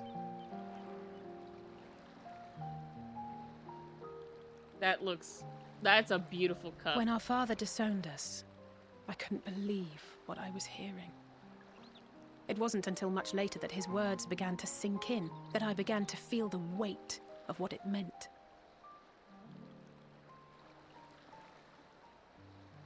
Do you remember when the decision was made to come to Charlian?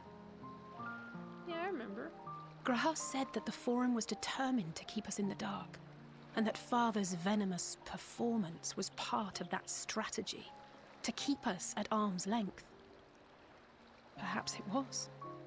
Father argued with Grandfather on many occasions, but never with such dismissive contempt. And when he demanded what justifies the sacrifices we make in war, I honestly didn't know what to say. Neither did Alphino, I know, but never for one moment did I believe we had made the wrong choice. So all I could do was fume silently. It was only afterwards that I realized how childish I had been. How being stubborn and self-righteous must run in the family. If I could have just mustered a civil response, then things might have turned out differently. That's what makes you unique, Elise. You can't be entirely angry with yourself. Those must be the Gleaners. It has to be. They have to. Those must be the Gleaners that was mentioned before. They must be ferrying goods to Labyrinthos. Labyrinthos? This is the first I'm hearing of this. Yeah, what is Labyrinthos? A vast complex beneath the island. Oh. Sharlayan is famous for archiving knowledge from around the world. Well, that knowledge is not preserved exclusively in dusty tomes and desiccated samples. Our living library, comprised of all manner of flora and fauna, is housed and studied within that underground facility. Okay. Still, that did seem to be an unusually large shipment. When I lived here, it was rare to even see such cargo transported by boat.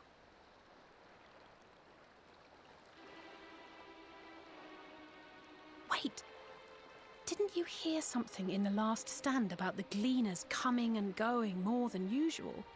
Yes, I did, Elise. I think they're the ones we saw manning those boats. And Gleaners answer to the Forum. Oh, the wheels are churning. If the appearance of the Telophoroi prompted this sudden burst of activity, then Labyrinthos may hold a clue as to what the Forum is planning. That is actually ingenious. So we just need to get a boat and sneak into there. Or, you know, Kevin could just go swimming. He could go swimming. Just go swimming. Just go swimming. Just go swimming. I mean, that'd be fine, right? Just a little swim. A little swim won't be so bad. At least, I think. Right, Ellie say? Oh, I gotta wait. I gotta wait for the loading. There we go. Yes. I'm so excited to share the revelations. We should tell the others what we've learned about the Gleaners. Go ahead to Nimberon, and I'll join you in a moment. Master Dickon will want his cups back. Yeah, take his cups back to him. Like, don't be stealing them. I'm glad that he lets you take them so far, I'll admit. 'Cause the caffeine's like right there, and she took them all the way back there. Alright, so we want to go... Yeah, we want to go to the Studium. We're going to TP to the Studium, and then we're going to turn around, and... Which, by the way, we can actually enter the Studium, too. I didn't realize we could. I mean, again, my niece is surprising me with where we're allowed to go into and what we're not allowed to enter. Guys, shit's going down. Real stuff's happening. We gotta talk. Sorry. Welcome back, Kevin. Been for a walk and cleared your head, have you? Actually, a lot more shit went on. Not exactly. We did an impromptu investigating and turned up information on the Gleaners. Yeah. Turns out the Telophoroi had gotten way more activity lately after when the Telophoroi was mentioned, and the fucking Gleaners started doing shit. It makes sense. The Gleaners take their requests directly from the institutions and bureaucrats, and as you say, they ultimately answer to the Forum. A sudden and significant increase in Gleaner traffic and in cargo, it certainly gives the impression of an overarching plan being put into motion. A one I don't like. Let's see what theory we can build from the facts. Yes, please. As Y'shtola observed earlier, The Nimrion's archive appear to contain no information concerning the final days. Coupled with what Kevin and Elise learned at the last stand, we can be reasonably sure that most Sharlians know nothing of that particular period of ancient history. Yet my father and his colleagues are not only familiar with the final days, but are also somehow certain that the destruction being perpetrated by the Telephoroi is wholly unlike these apocalyptic events. Moreover, the Forum claims to be so occupied by a duty of such pressing importance that they saw fit to and anonymously deny Eorz's request for aid. And now the Gleaners, official agents of the state, have been mobilized on an unprecedented scale. Yeah, it's just a lot of shit going down. I do not think it is a stretch to conclude that the Gleaners' recent activities are in service of the Forum's secretive ends.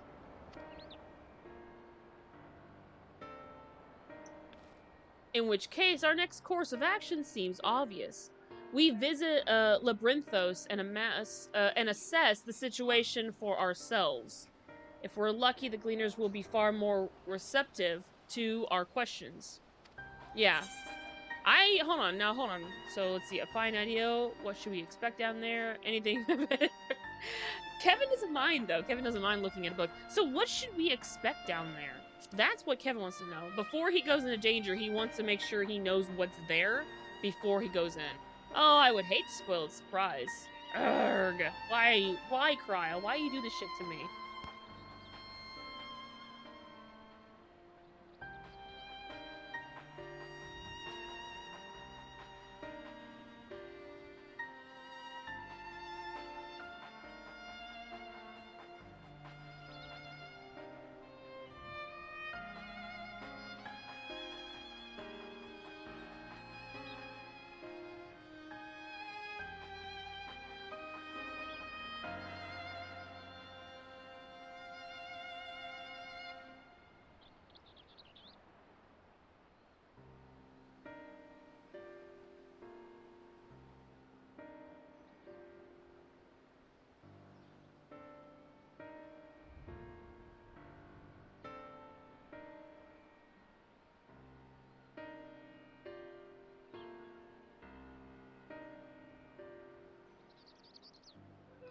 Alright, yeah, I was trying to fix some stuff on my laptop. I'm sorry.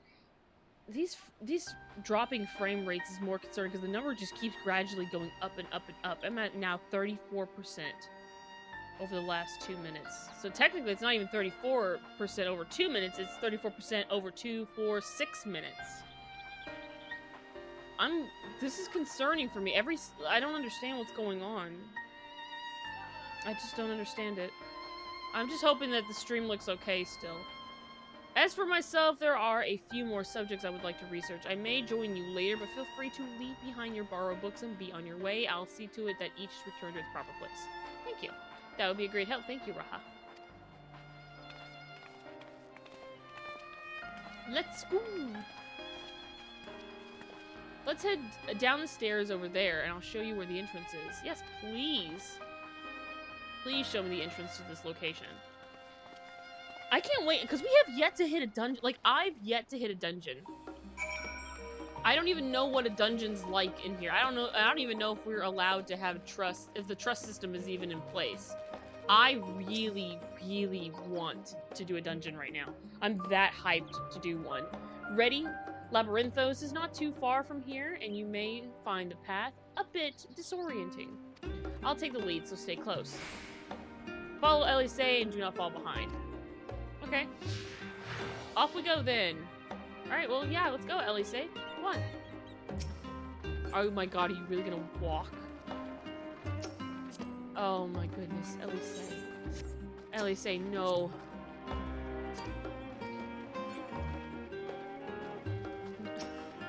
It's pleasant here among the trees. I'm sure it is, but we really should move along. Yeah, can we please run? I don't like walking. Elise. Taryn is preoccupied. Can we move a little faster? Now we run. Try to keep up. Oh, finally. Yes, let's go. finally. Now I'm actually keeping up with her, and plus I'm ninja. Keep to the path straight ahead. Alright, yeah. I mean, honey, I traveled this path. I traveled this path coming the opposite direction. We crossed this bridge. I have to, like, stop every so often because I'm, like, directly behind her. Because I'm playing ninja. I'm doing ninja, so my walking speed's a little faster than hers. Although I think everyone has a little slightly faster walking speed up here. Yeah, this is where I came from the first stream yesterday. I came from the opposite direction from here. Okay, we still go up. Okay, good.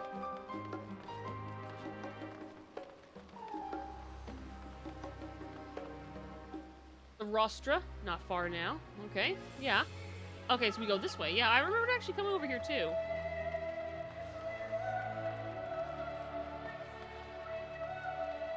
Alright. Is it like all the way over here? Wait, I think I know exactly where she's going. My nieces went over here the other day. Or just yesterday, I mean, excuse me. Here we are, through this door and down the stairs. Do you remember to attune to the shard back there, didn't you? It will make your life much easier if you need to come back here to hurry, otherwise you should keep moving. Which I already have. I've already attuned to that stone, to that crystal, so we're okay. I've attuned to every crystal. That was the first order of business when you go to a new city. I know exactly where to go. My nieces, we came through the front door, and we didn't come through the side door. Then as we were coming through, we saw a player come through the side door, and we were like, oh, okay. There's a chocobo keep down here? What? Hello? Yeah, what's a chocobo porter doing all the way down here? I didn't see you last time. Hi, guys. How'd you get here before us? Actually, no, they left before us. You didn't take the wrong turn into the rostra there, did you? I doubt the forum would take kindly to you barging into a private session. No, we didn't. We didn't. We're fine. We're fine. Kryl, can we go now? We're all here now, yes? I've taken the liberty of securing permission for our group's descent. Right, everyone onto the lift, and down we go. Hell yeah. Oh, hell! Thanks, Mupster, for the host. I appreciate it. That's fine, yeah. You said don't mind me taking a nap? Go ahead. Take a nap, please. Go ahead and take a nap. Because I feel bad. I feel bad because my stream is... I have some frame rate that I'm having problems with, and there's nothing I can physically do. Deep beneath the scholar's city shines a false sun within a fabricated sky. Oh, that's fucking rad!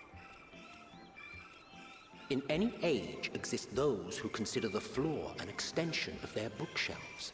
And this vault's architects surely belonged to that special breed. Damn.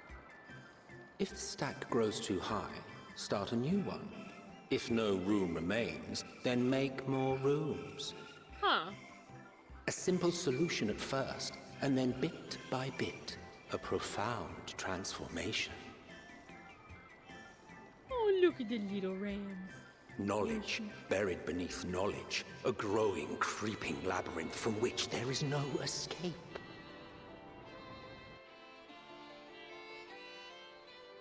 Damn.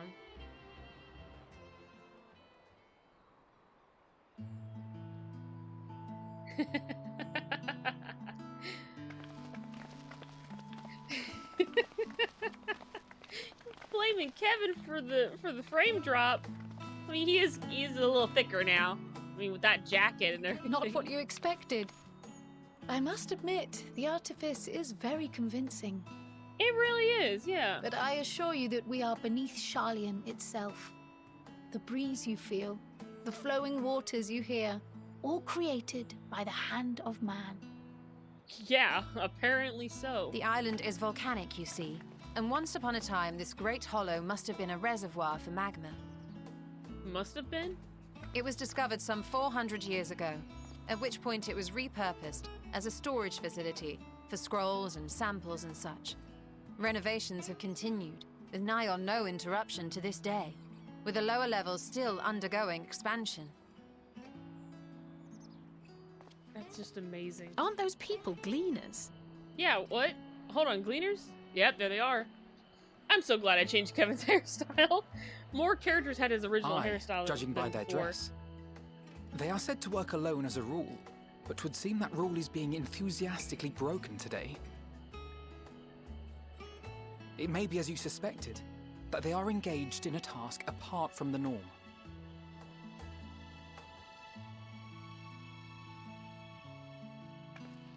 Let's spread out and get some answers then.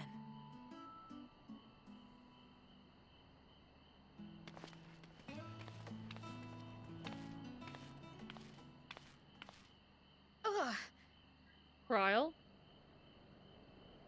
Kryl? What's going on? Did you call to me just now? No. No. How odd. I must be a bit dizzy from the descent. I'll be fine, I'm sure. Let's get to work, shall we? Kryl, you're scaring me. Some shit's going on. Hey, Garf, hello! Welcome to the stream. You're loitering for a bit? That's fine. Oh my god. My chocobo. Hey, Sir Midnight. Look at my boys. Okay, so wait. We can actually come... Is it because of how big the area is? Or maybe...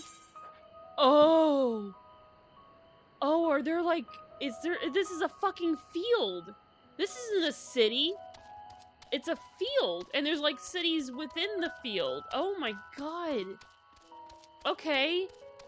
Let's go over here and take a peek. Jesus Christ. So, this is just the start. This whole ring going all the way around. And then you get your central point. And there are 3 aetherites. Oh my god, dude! I didn't expect it to like be like a field. Holy shit! Where's the first current? 396 yalms to the southwest? Yeah, I'm not going southwest. You're gonna have to kiss my tushy. I ain't doing that right now. I am, however, gonna talk to this Mender. Hello. Hello, my little popoto friend. I'm sorry. Please, thank you. Let me think. Urea seeds should be item 1058. Cumin seeds, 1059. Snurtleberry, 1060. Or were they 1061? Oh, my head feels like it's stuffed with moko grass. Why more loads to take out than carry in? Why do all this? Why do all this at once and risk mixing it up? What if someone mistakes the Corthian carrots for the Gur Albania carrots? What then? Your exchange with Triv has taught you about large shipments coming in and out of Labyrinthos. Huh. So wait. So that's another thing too. Yeah. With 2 different types of carrots. They're cataloging, like, even the different types of carrots from where they're from. Like, the fuck is this shit? What the hell is going on? You here to help or give me more headaches? Because you don't have the look of a gleaner, and I'm in no mood for idle chatter. One of my colleagues was so exhausted he took a tumble and crashed into a pile of crates. Now I have a pack of marmots running loose. Your exchange with Ernville, Ernville has taught you about exhausted gleaners. Look at that. That, my friends, that's one of the many first male Vera in the game, save for the players, of course. Not the one that apparently my FC's been talking about. I'll have to wait until we find that man in particular. Dobbin! Hello, Dobbin, my good man. What's going on with this? What's going on here? You know, you want to know what I'm doing? Holing books, and ore, and fauna. If there's needs holing, I hole it. Every decade or so, they take stock in Labyrinthos. You know, sort and tidy up the inventory. Never seen an operation like this before, though. Really? They just did one a few summers ago, even. Then, with no warning at all, this mess gets dropped into our laps. Orders from on high. Damned if I know the reason. Could be that they are changing the layout, preparing for the next big expansion. Your exchange with Dobbin has taught you about taking stock in Labyrinthos. There's a lot of shit going on in Labyrinthos, period. Apparently it's like a whole field and a half. Any luck, Kevin? What tales did the Gleaners have to tell? Yeah, you know, talking about taking stock and large shipments and the exhausted Gleaners. Lots of information. You can see Kevin's explaining it all with the big gesture of his arms. So this grand operation began without warning. And for every item they bring in, they're sending more inventory somewhere else? This would explain the haggard faces I've been seeing. We were right. The Forum is definitely up to something, and they're turning Labyrinthos upside down in the process. There's apparently some shit going on in here.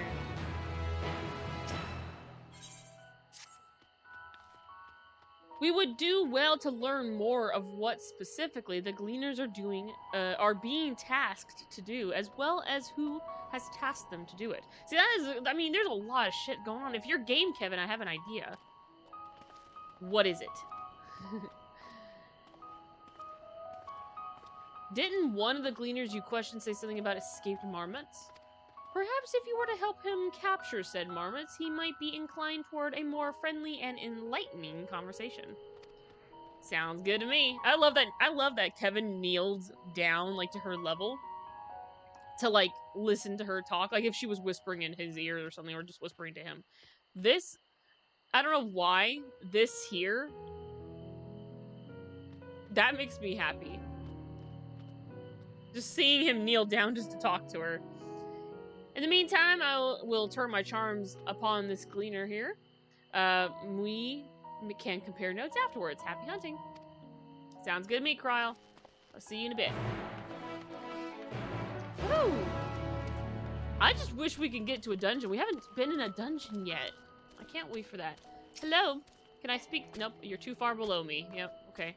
I may have had the high ground, but I can't talk to you when I have the high ground. I have to be at your level. You wish to help me find the marmots. I've nothing suitable to pay you for your services, but if you're offering out of the goodness of your heart, I'd welcome the assistance. Yeah, definitely out of the goodness of my heart, because that's exactly what Kevin does. Everything's always out of the goodness of his heart. The name is Ernville, friend, specialist in the collection of live specimens. That said, the capture of these Naxian marmots is a trial I've no desire to repeat. Grizzled mice, they call them. For a mercy, there are no other marmot specimen on this tier at present, so there should be no mistaking our little fugitives. If you happen to catch any, stuff them in this sack. Gently, of course. Thank you for the sack. I will definitely shove them in there as gently as possible. Where to begin, you wonder? I've not seen any scampering around here, so you'll need to widen our search into the surrounding forests. Be on your guard. There are beasts out there that won't hesitate to prey on a marmot or you. Thank you. I'll search the trees to the west. The eastern part of the forest is all yours. Good luck. And the east is over there, actually, so it's directly behind me, which is awesome. We'll just go this way. And, of course, can't forget our bike.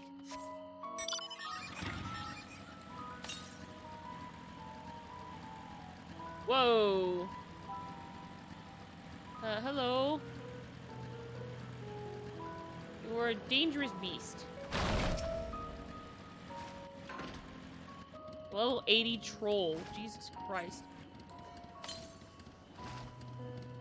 Northeast. So I actually can go northeast. And then we have to travel up here anyhow. To find some marmots. Marmots shouldn't be that hard to find. Oh, apparently not. Not here. Oh, there we go. The grizzled mouse. Look at it. Look at it. Look at the little marmot. Look at it. Hey, buddy. Oh.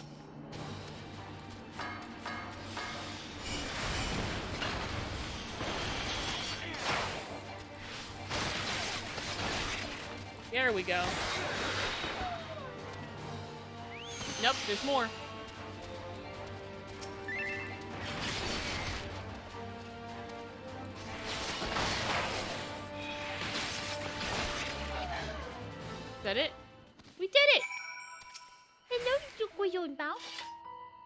my god, it is the fucking cutest thing I've ever seen in my life. It's like Cecil, but fluffier. Cecil, look! You have a fluffier cousin! Don't worry, Cecil, you're still the cutest there ever was. Yes. Chirp, squeak. No, don't run away! Barely have you readied the sack when the grizzled mouse scampers off into the underbrush. Damn, come on, buddy, don't do this to me. Come on, don't do this to me.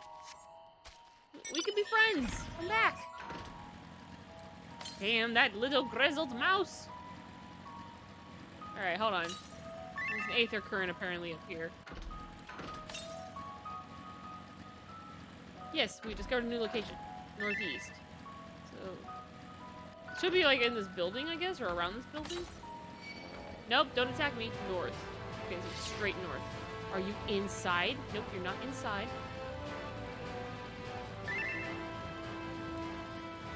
I clicked the wrong thing. Northwest. Okay. Oh, wait, are you up there? You are! Oh, phooey. Okay, we gotta go around the long way. Eesh. I will say... yeah, for now. Yeah, for now. No. No. It's so cute. And Cecil's still the cutest, no matter what. Oh my god, though. Yep, there's the current.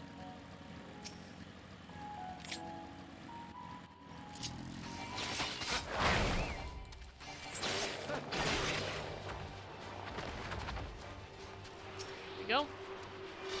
Might as well try to get a little something from that. Woo! That was gonna hurt. Okay, well, actually, that wasn't so bad. That was barely nothing.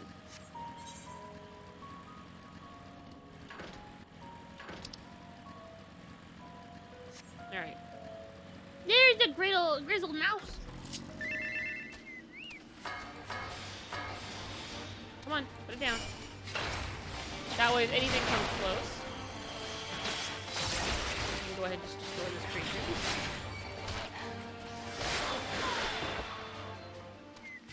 Up. Oh dear. Alright, hold on.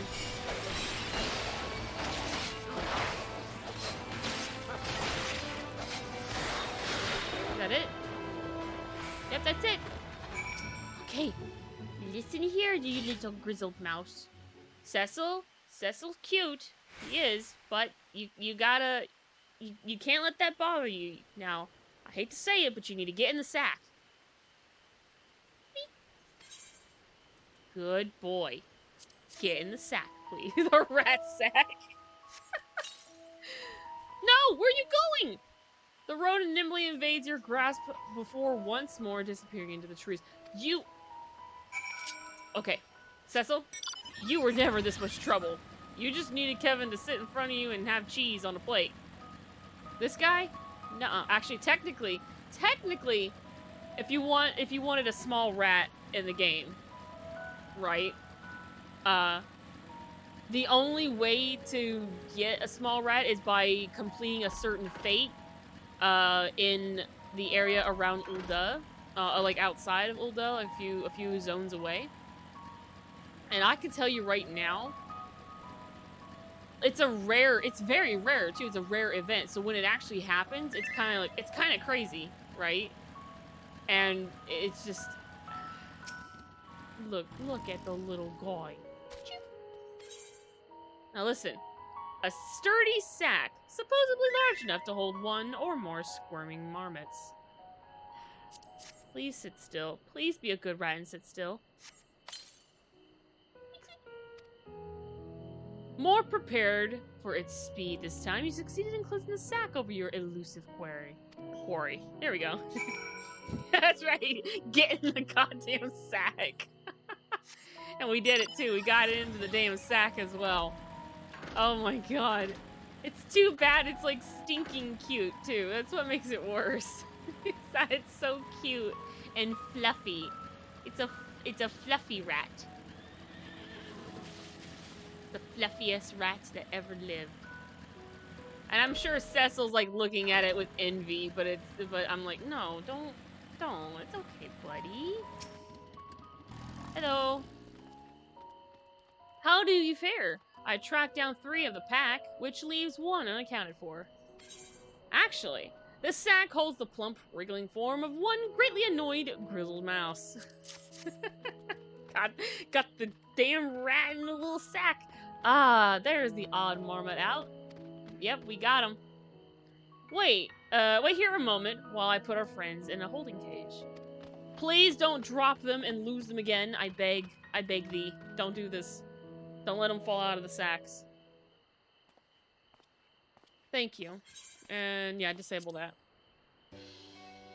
Thankfully, I can't read. Thankfully, the marmots seem to be unharmed. They've held up well in isolation, but it's much too soon to release them into the habitat. It's a good thing we were able to recapture them so swiftly. You have my thanks. You're absolutely welcome. So, hold on. Who tasked you to capture them in the first place, or what will you do with the marmots now? Yeah, who tasked you to capture them in the first place? Was it someone in the forum, or somebody else? Why the authority in charge of Labyrinthos, now and perpetually? The same officials who've had us working day and night of late. The honorable members of the forum. Who else? I thought so. Suitable for consumption and easy to breed. Those were the 2 conditions I was given for the stock I was instructed to procure. Interesting. I don't know what the forum has planned for these creatures, but at the very least, I doubt they'll be served for dinner today or tomorrow. Okay, good. I don't want to eat them. They're cute. They're too cute. There you are, Kevin. What'd you guys glean? What'd you guys glean from the gleaners? Is this the gleaner you mentioned? The one who was looking for lost marmots? Yes, and we helped him. Glean from the gleaners. Interesting cuppa you keep, friend. Who are you folk anyway? I am Kryle of the students of Beldesian. These others are my associates. The truth be told, the forum's decisions of late have not sat entirely well with us. That is why we made the descent into Labyrinthos. We hoped that by seeing those decisions put into action, we might more fully understand their reasoning. Wise and practical. Never hurts to try and gain a broader perspective, does it? Anyway, duty calls. Other animals to capture and enclosures to empty. Once again, I'm sorry that I can't offer you more for your services. Later. I mean, it's good enough. It's good enough as it is. Did you learn anything new from your friend there? Oh yeah, I learned some things. I learned a few things, in fact. So we've confirmed that the order of this ambitious operation did indeed come from the forum, directly from the forum. However, the Gleaners have not been informed of its purpose. Keep them stupid is what's going on. They're keeping the Gleaners stupid, which is sad. I'd say that fits with everything we've heard thus far.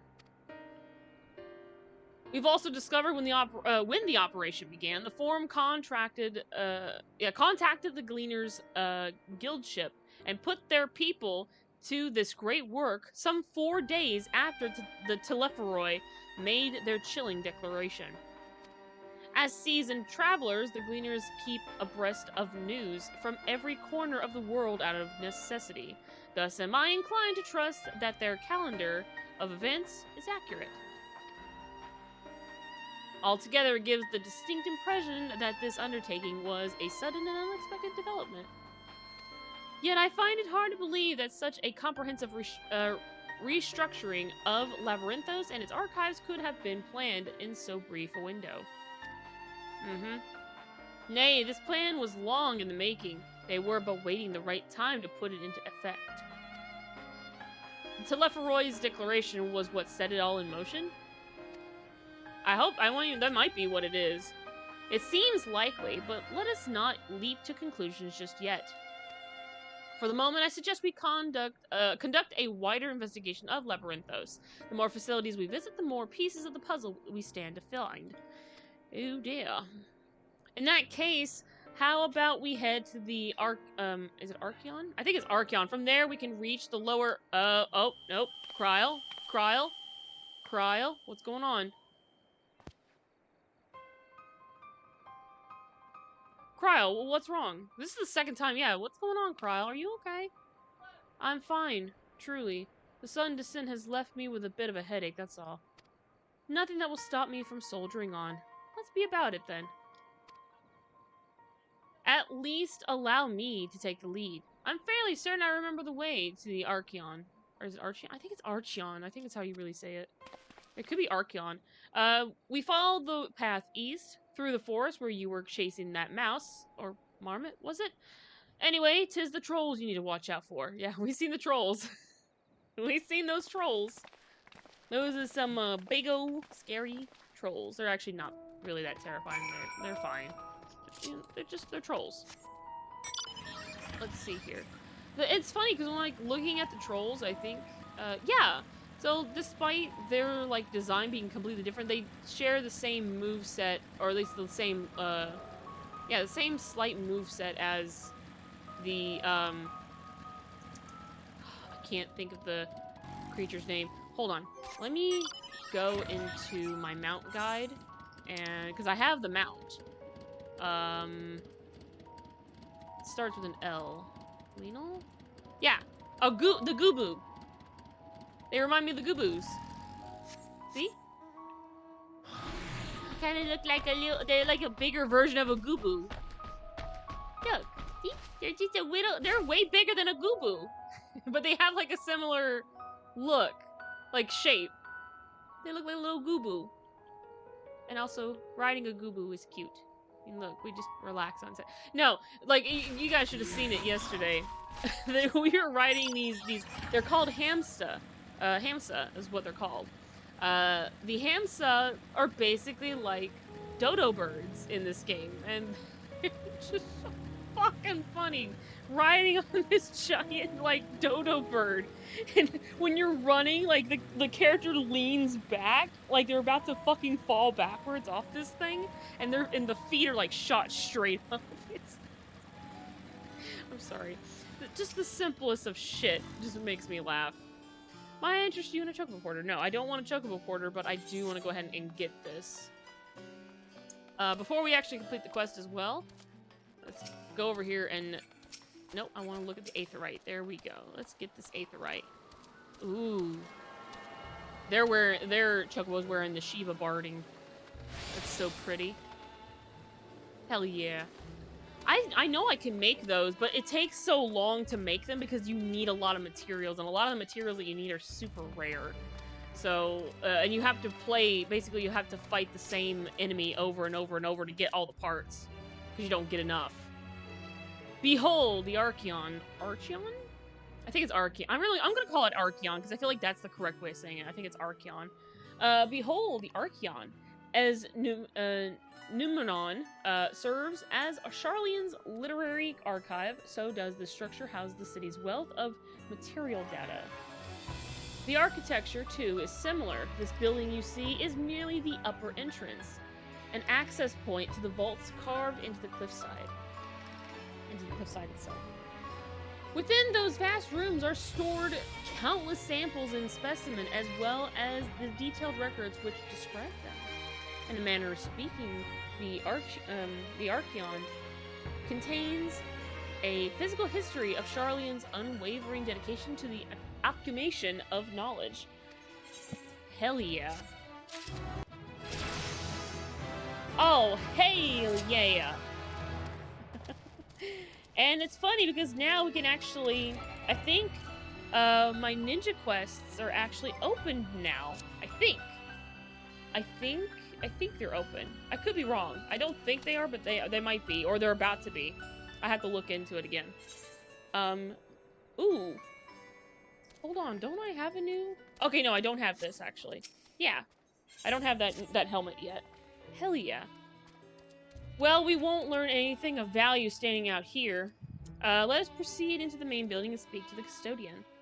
Aw, they got the little angel barding for their chocobo. That's cute. I love seeing people's chocobos, like, if they have a special barding on them, because some of the bardings look great. And then there's chocobos that are, like, way bigger, and they have, like, more white tips on their feathers. That's the,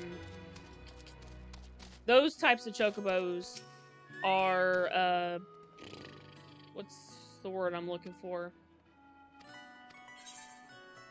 can't think of what they're like. They're basically. Oh no, I didn't mean to withdraw. Oh well. I fucked up. I'll summon him again. I fucked up. But yeah, they're like the special chocobos. They're the ones that you get when you do a friend code and all that with other people. So you get a friend code and you get your chocobo, which I accidentally. There we go. There we go. Now he can stay for an hour. Oh no, it didn't even set for an hour. Damn. I'll fix it later. Hello, my good sir. Greetings, we are here to peruse the Archeon's vaults. Are we allowed? Peruse? You are clearly not gleaners then. Might I ask your affiliation?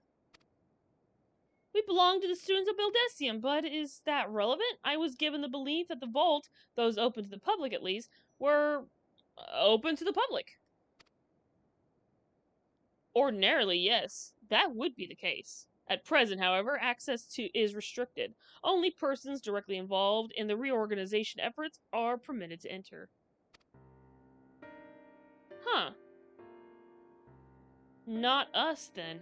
I suppose we had better move along to another facility.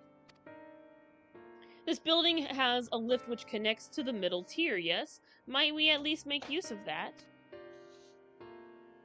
Oh, we're not even allowed to use that? That service has been suspended, I am afraid.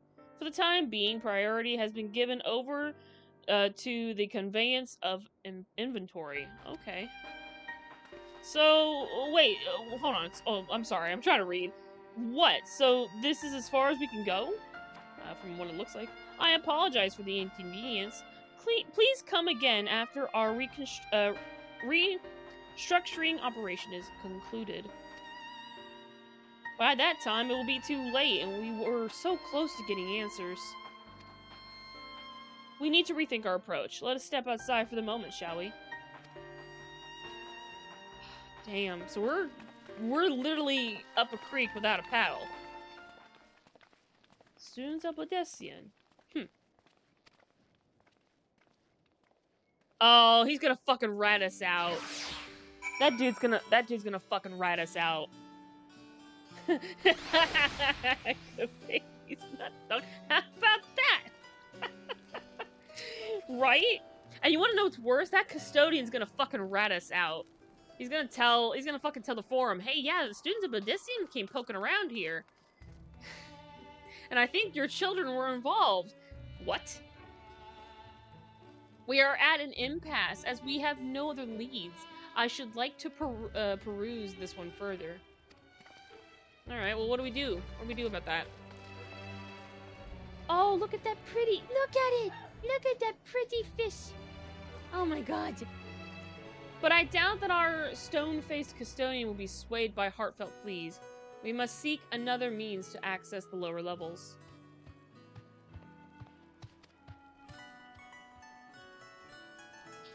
It is likely that the people in this area are involved in the restructuring in one way or another. If we were to integrate ourselves, we might be allowed to accompany them to the lift. Let us ask around. Surely someone is in need of a few strong backs to lighten the load. Yee! Yeah, that's right. Force our way in through labor. That sounds plausible.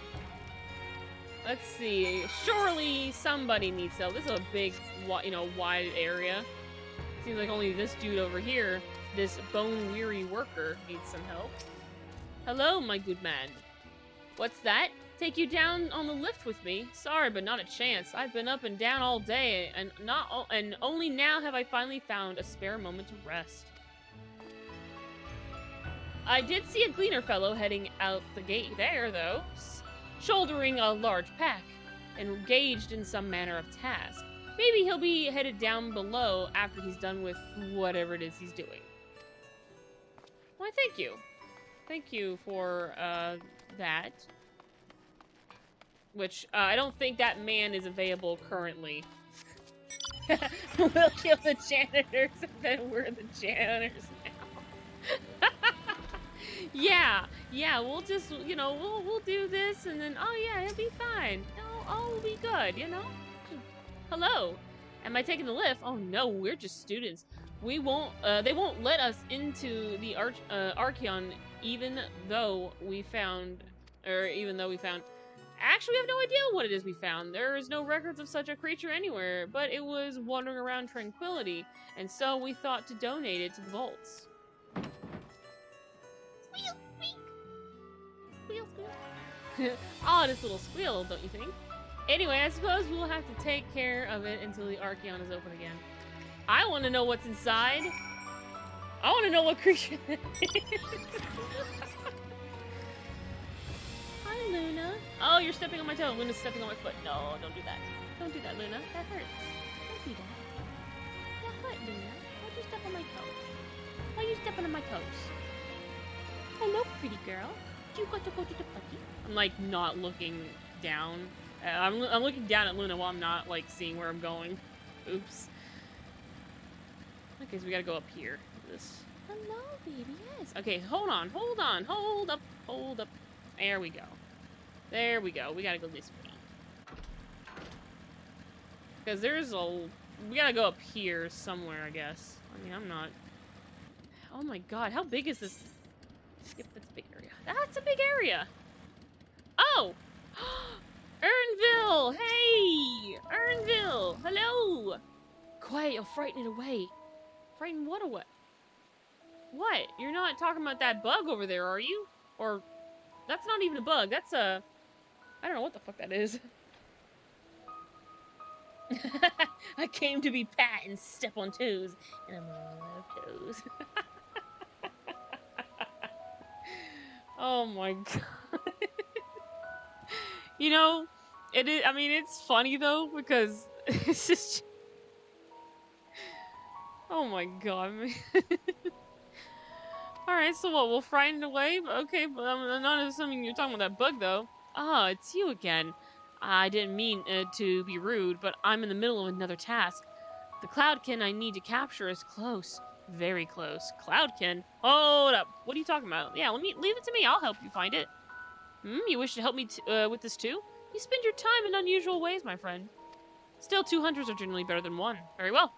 The canal here is a common gathering spot for birds of all kinds, but the one I'm after today is the hornbill. Its feathers are green and its cry a distinctive caw. Single it out and shoot it with this sleeping dart.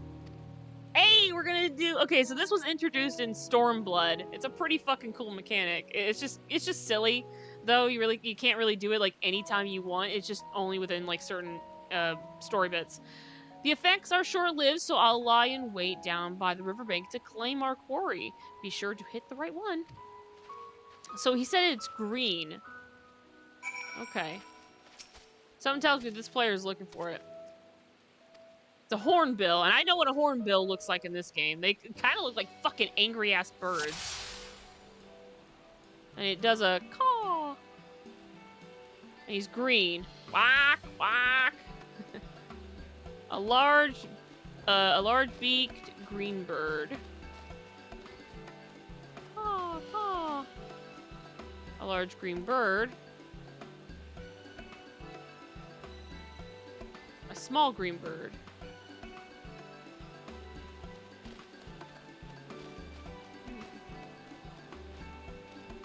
Which caws.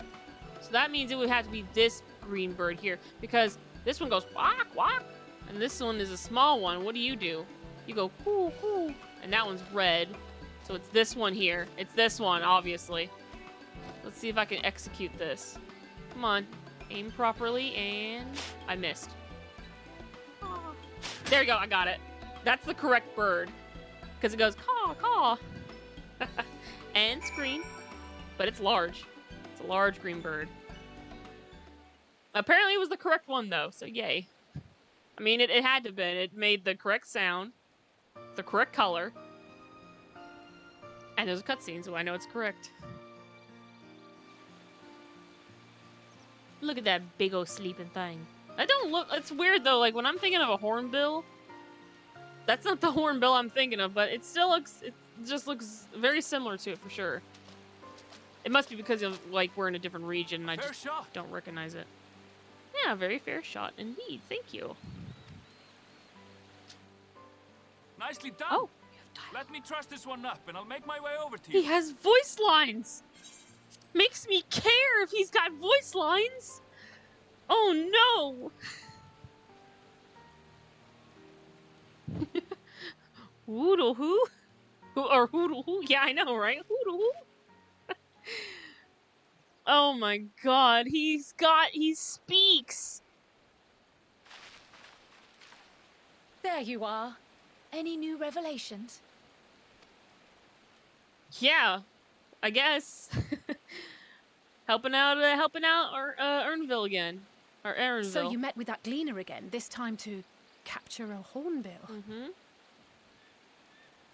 I understand catching and bringing in creatures from the outside, but what's the point of chasing after ones already here? That is a good question. Now that I think about it, because I thought this was like common to fight to like catch them here in the place, but I guess not. Occasionally, we remove specimens no longer needed for study, or those we've had difficulty raising. But we can't simply turn them loose. Okay. Safely returning such creatures to their native habitats is another facet of a gleaner's duties. But not in this case, I'm afraid. I've been asked to bring the bird below. Below? Why?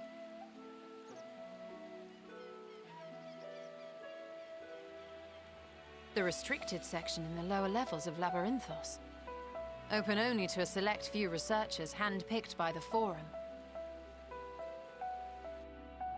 The projects down there are the subject of rumor and hearsay. Forbidden magics. Advanced technologies that can never be allowed to fall into outside hands. Even Archons are not privy to the truth. Anywho. Those who are, the researchers involved in this secretive work, good rhyming are on not that part, permitted to walk freely in the city, and are instead required to live in isolated quarters. Oh, wow. What could a facility subject to such strict security protocols possibly need with a hornbill?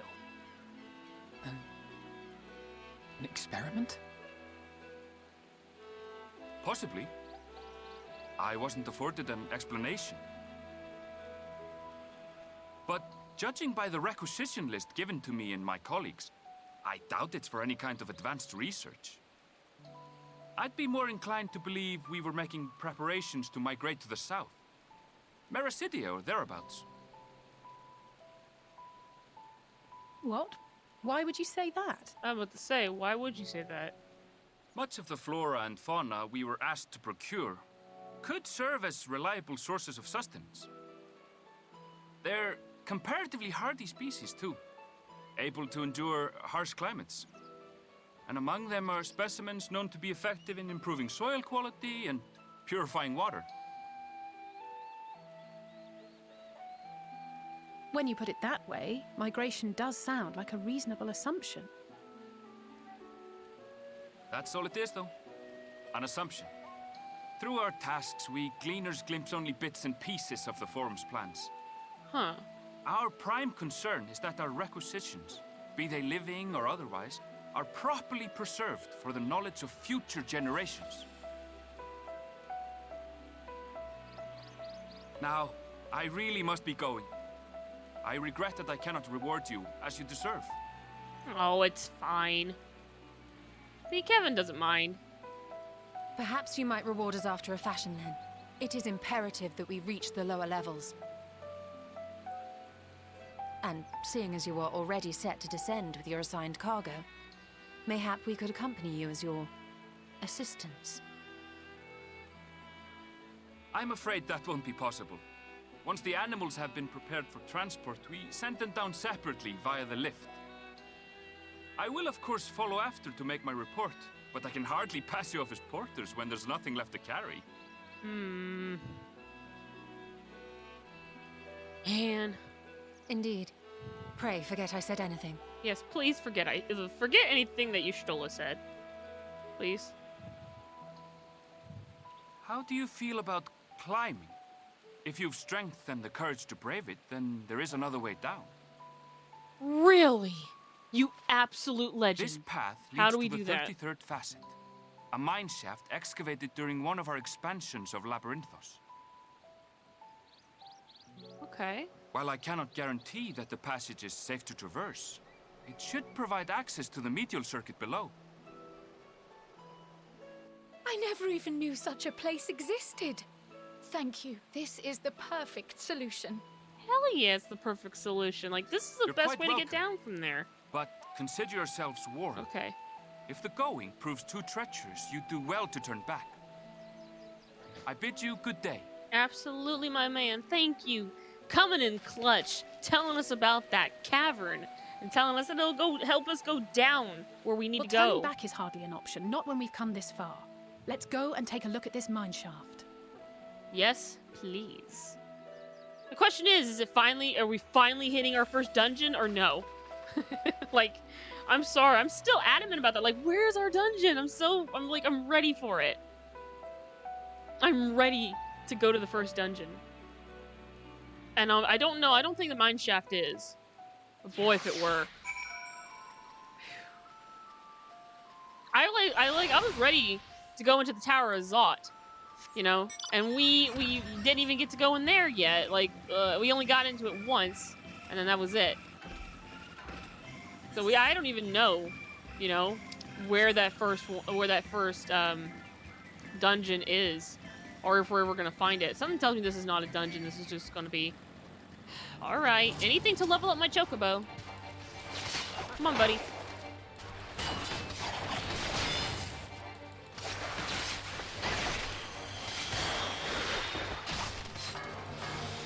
There we go. I think goodness my chocobo fights, you know, behind the enemy when I have him trained on me, because it does make it easier. Here we go. We'll be fine. And I mean, what's cool is that I am technically ready. You know, I'm ready for the higher level stuff because I'm already at level 82, and we're still doing level 80 quests from what I understand. So we're getting closer and closer to at least level 81 stuff. This must be it, the entrance to the mine shaft. 'Tis faint, but I hear... Oh, never mind, it is not a dungeon because people can walk through it. But I hear something moving within. Creatures homed there by the researchers, do you think? Well, slavering beasts aside, we will need to watch our footing. We should tighten our straps and such before we continue. Yeah, get that new helmet. All right, so let me go ahead and get that. Thank you. Go ahead and put on our new helmet, which I think it is. Oh no! If I put this on, looks so dumb. Oh no! Look how dumb it looks. Ah, the ears. We're gonna turn off helmets then, if that's the case. Damn it! At least until we go back home and get it glammed, then everything will be okay. But for now, we're gonna have to deal with what it is. Oh, hold on. Have you no other geese all green? There you go, boy. All right. Ready to get this underway? I'm certainly ready to get this underway. Assuming everyone's tightened their straps and checked their gear, then I say we head on in. Given the terrain ahead, though, it might be wise to leave some distance between us. We don't want to be stumbling over each other if it comes to a fight. Take it slow and don't forget to check your surroundings from time to time. We can meet up again at the other end of the tunnel. Whew, boy, this is gonna be something. I'm checking the bike. I'm not gonna put my chocobo through that nonsense. 33rd faucet. Faucet? This is a pretty big area. Definitely looks easy enough to, like, go around. Question is, though, are there currents in here? Oh, that's our destination. Okay, hold on. So there is a 158 yalms to the south. Straight south. So actually, we need to go straight this way.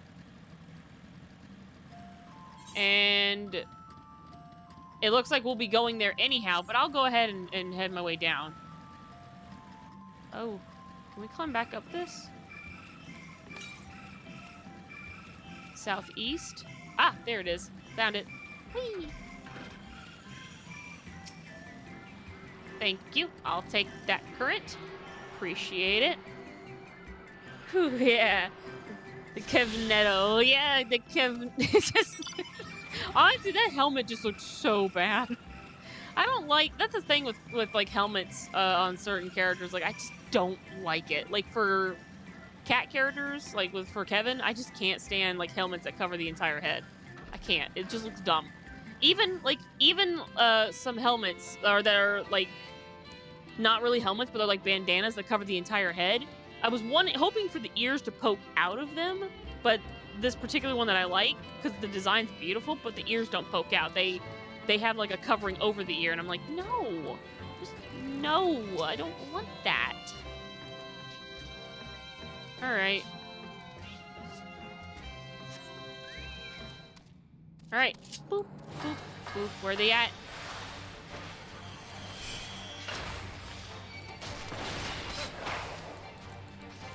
All right, we're gonna then do this. We're gonna do dream on a dream on the other dude, and then I used the wrong ability, but it's okay.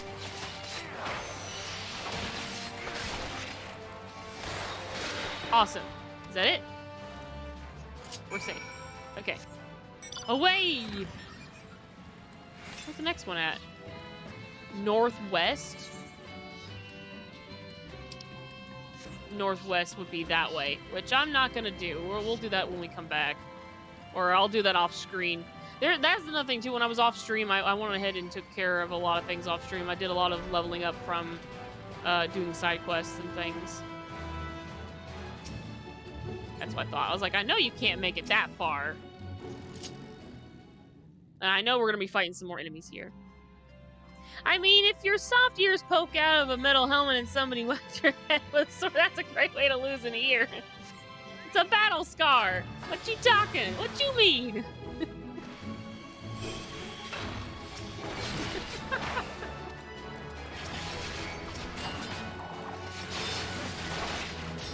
But I mean, I do understand that sentiment. It's just I don't want to see. I don't want to see like little. It just looks weird. Granted, I know it's for protection, and I understand that entirely. But like, man, I'm like, what about fashion over functionality? This is what happened before. There was another game too. Like it was like Dragon Age Inquisition and Greedfall were both victims of this fashion over functionality. I can tell you right now, that was like my main concern. It's just like, oh, I need this because it functions so well. I was like, well, but this looks so fashionable, you know? And then, like, everyone did this with the hat. I didn't do this with the hat in Dragon Age Inquisition.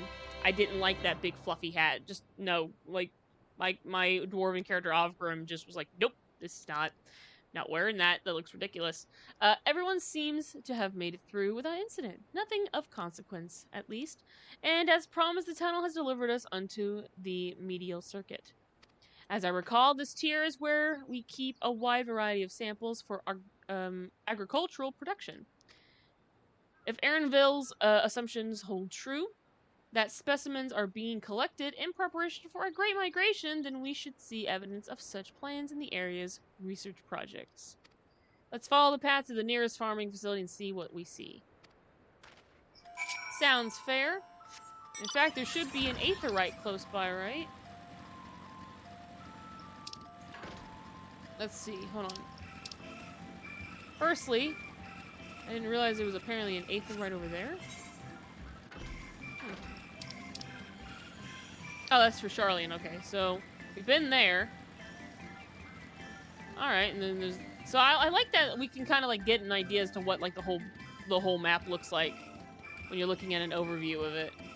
So that's good. Kind of gives me an idea of where we're going. But right here is where we need to be, obviously. But like I know what the area looks like. One of the several reasons I've stopped playing Neverwinter, I thought I had the hotness and somebody came along just like, you stupid idiot, and in the good clothes I looked like a full-blown tool. Oh, I know that feeling. I know that feeling. Also, I legit saw a video of this cutscene I think it was last night or this morning. I literally saw this cutscene, and it was of players, and they're like, "Look at the grapes! Look at those little polygon grapes!" And just like making fun of it, of the grapes, and they're like, "Look, it's basically, it looks like a little aetheryte, it's a little crystal." And I was like, you know what? You're not wrong. They were making the joke about it. I was like, you know what? I'm okay with this because for anyone who doesn't know, let me take a second here. Let's talk about 1.0 for a second.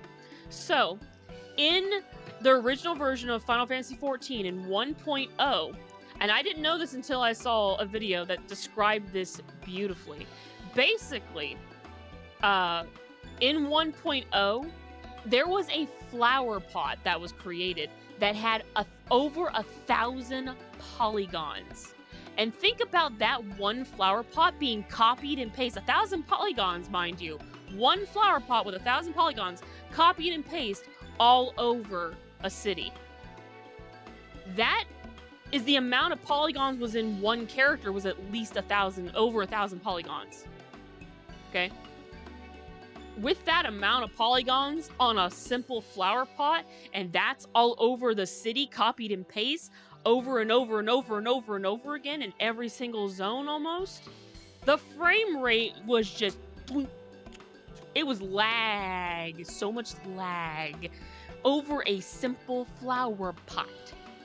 So it's understandable that these grapes are very low poly. But that's the whole video is just a joy to see, because it's not only true, but it's just hilarious when like seeing seeing FF14 1.0 in a nutshell is what it is. It's hilarious if anyone wants to watch it. It's great. Also, somebody without thoroughly explained things, I am not one who possesses of an MMO brain. That's fine, because there are instances where I'm just like, I don't... Okay, so there is a section in Shadowbringers, which is the fifth, like the 5th patches and all that stuff. Toward the end, you get a set of side quests that are for, that were basically, an introduction to another game. It's kind of like a crossover, but a crossover that actually exists in the game. What's it fucking called? I talked about it this morning. Animatra, something like that. You guys know exactly what game I'm talking about. I played the Copied Factory finally. I finally did the Copied Factory dungeon there. And I'll just say this. Fuck that dungeon, and fuck those last 2 fights in particular. I knew I was brand new, and I was new coming into it, okay? I knew I was new coming into those dungeons, and I even said to everyone, hey, I'm new, my first time running through this, I'll do my best, I promise. My alliance was Alliance A. Alliance A kept getting fucking annihilated, and I was the one that died the majority of the times, and I just felt so awful. Granted, it was my first time running through, so everyone was understandable, and I was so happy. Like, people were even saying the other alliances were like, Alliance B and C were like, alright, everyone, make sure you get in positions. Also, this party needs a tank. Also, cutscenes, and everyone waited. Like, everyone was really kind and patient and waited, but like, boy howdy, those last 2 like big boss fights in the Copied Factory, I don't like them because my camera can only go out so far on PS4, and that's the reason why my setup is even different, because the Copied Factory fucked me up. It was so bad. That's why a lot of my HUD has been toned down and stretched out even further, because that second to last boss is a nightmare.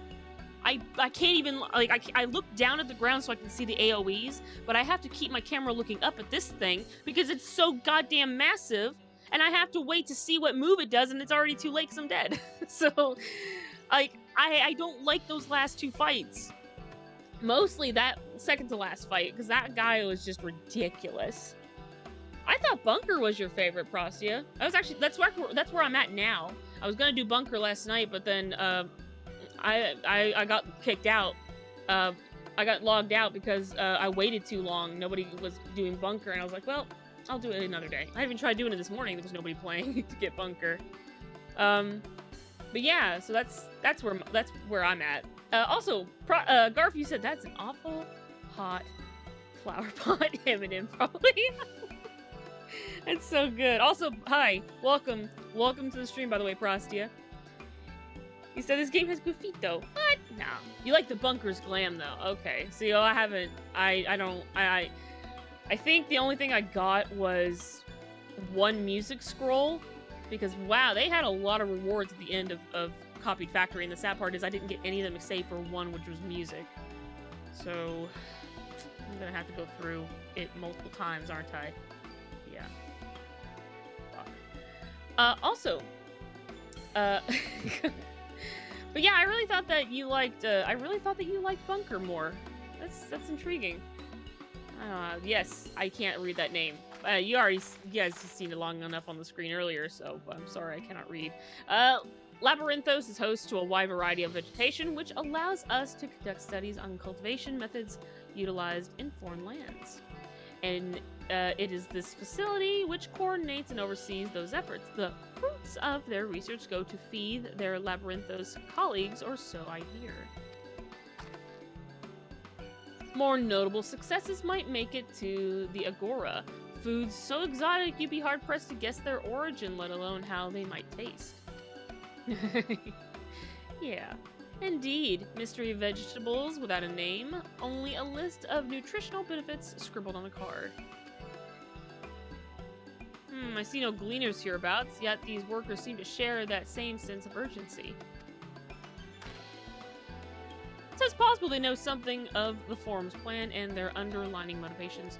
Worth looking into, wouldn't you say? Absolutely, it's worth looking into. Are you crazy? We need to find out what the hell's going on. See what you can coax from the workers. The rest of us will do the same, or cast about for useful clues. Yes, I hope so. I really need you guys to tell me what's going on here.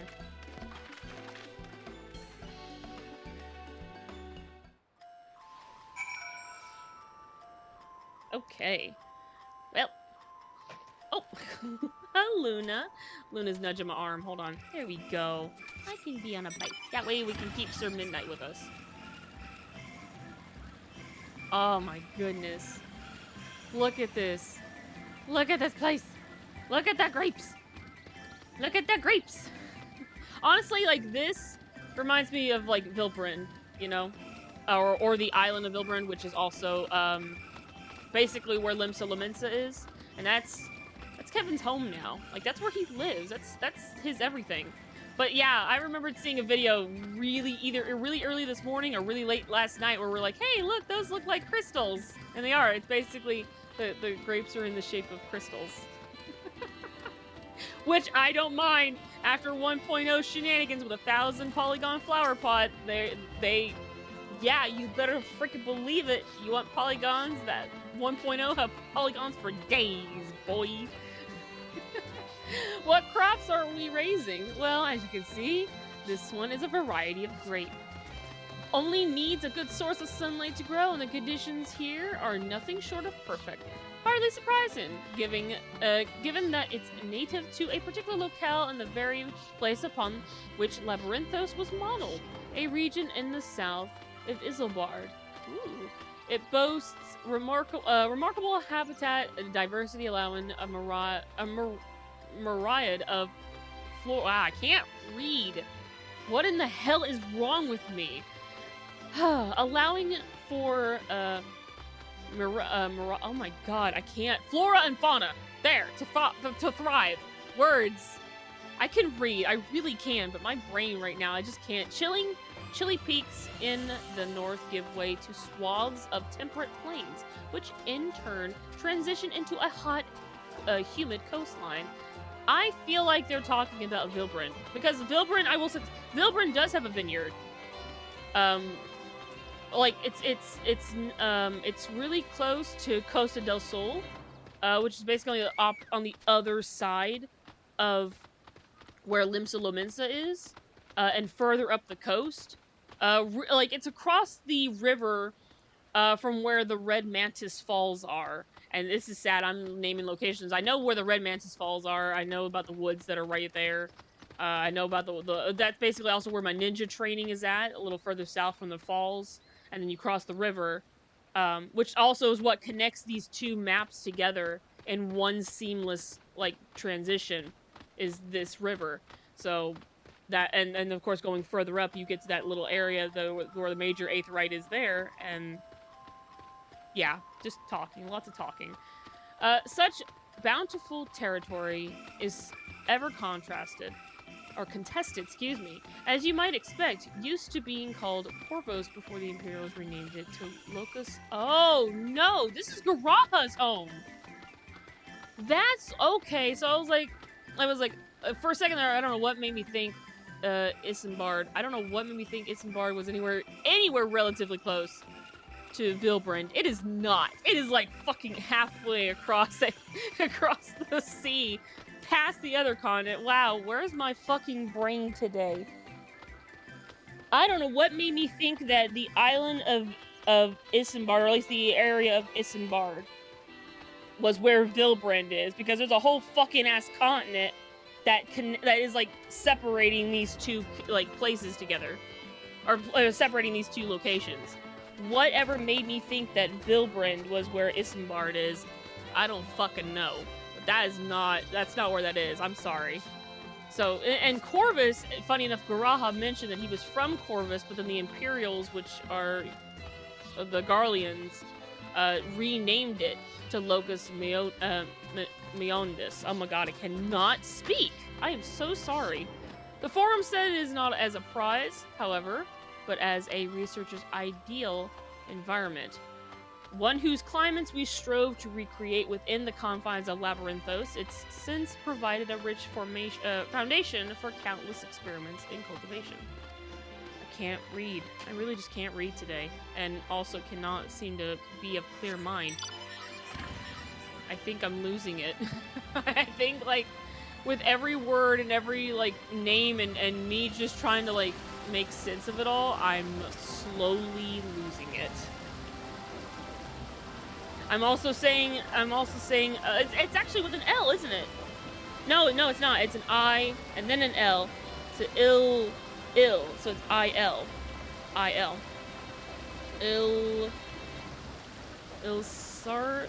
I see. I'm losing my fucking mind. Anyways, Garb said, alright, y'all, I think I'm gonna hop on for a bit myself. Chill as always, I'll see you around. That's fine. Thank you so much for coming in here and seeing the mess that is me trying to say names and read dialogue. And also figure out what the fuck the forum is doing behind the scenes, because I'm still fucking caught up on that. But I appreciate it, Garb. Thank you so much, and I shall see you anon. And let me see here. Oh, Elsabard? The I is pronounced as an E? Huh.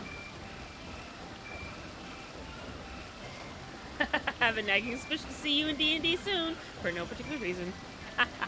Which reminds me, Prostia, we still have to finish the final day. We still have to finish the 6th day, Prostia. The 6th day is approaching. Let's see, Garth, you also said, oh no, excuse me, Prostia, you also, Ilsabard. Ilsabard. Okay, so Ilsabard. It's with a double E. Like Ben and Ben, no, like feel, and Ben as a B-E-N. I was gonna say and win, but that's not even spelled. Yeah. So it's the double E sound. Ilsabard. Not L as an E-L. It's Eel. Ilsabard. Okay, Ilsabard. Wow, shows you I cannot read to save my life. Won't even pronounce things. Let's see. Hello. Oh, I was saying Elma Sabard. Is that how? Because I thought it was Elsabard. You know, Elsabard. Or maybe I did pronounce it with an M. I don't fucking know. Oh, hello there. We weren't expecting visitors. You guys already fucking read this. I'm not reading it out loud. I'm pretty sure you've read it on screen. Just it's sitting there. Ha! The mine shaft, you say, well, you're a much hardier soul than I.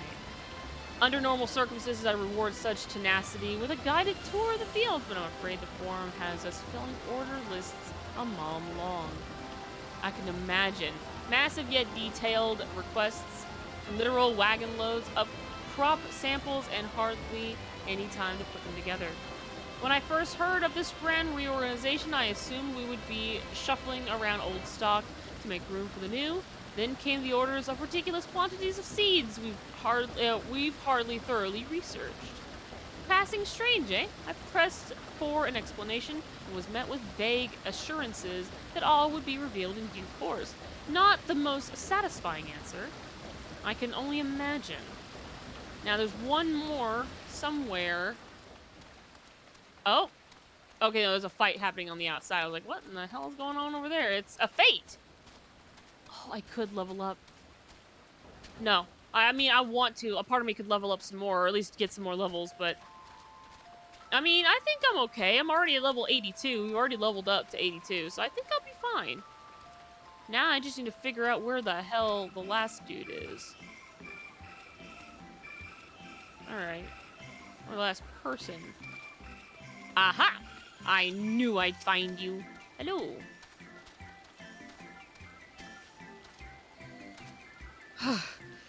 Do I ought to be taken down below? More than I can carry and then some.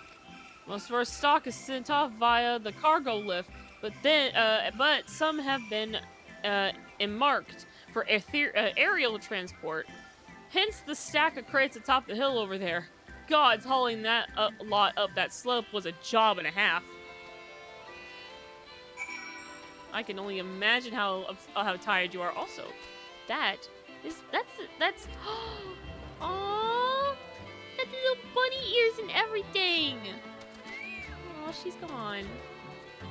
Still, that's a cute barding. I really do want to make all the primal bardings. Like that's my end goal. Eventually, is just to create all the bardings in the game for that are primal. You know, all the primal bardings. The Shiva barding, you know, I don't think Ifrit does. Does Ifrit have a barding? I don't think he does. Or maybe he does and I just don't remember. But I know I want to make all the primal bardings for sure. That's like my one thing I really want to do in the end. Once I get my leveling up higher. Ooh, stacked boxes. Eee. The labels on these crates tell the story of their contents. Bundles of common seeds and saplings accompanied by sheaves of reports. Okay. Hell yeah. Please let this be voiced. I don't think I can handle reading anymore. No offense. I just don't know if I can. Oh, those are pretty flowers. I noticed them earlier when we were coming in.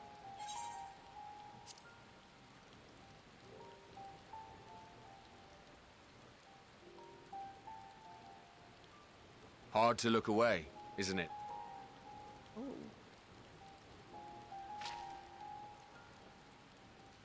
But they're more than pretty flowers. Heart blooms are attuned to ambient emotion. Really? How does that work? You're a botanist, so I know you must know something. Please explain. They're beautiful.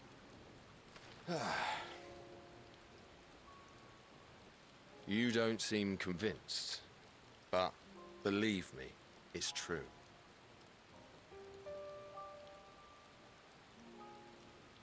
This ashen grey, for instance, it mirrors the anxiety and urgency of those working nearby as they rush to fulfill sudden orders. Intense feelings like those spur the petals to change colour. Bright glowing hues in the presence of joy, dark subdued shades for frustration or despair. That's rad. Yet even with the collected wisdom of Charlian at our disposal, we've yet to identify the underlying principle of this empathic effect. And there are other mysteries besides. Although the flower is extraordinarily long-lived, its low reproductive rate has made it difficult to find younger populations growing in the wild. with too few sightings to map its distribution, and no closely related species to track, we've been unable to pinpoint its land of origin. Huh.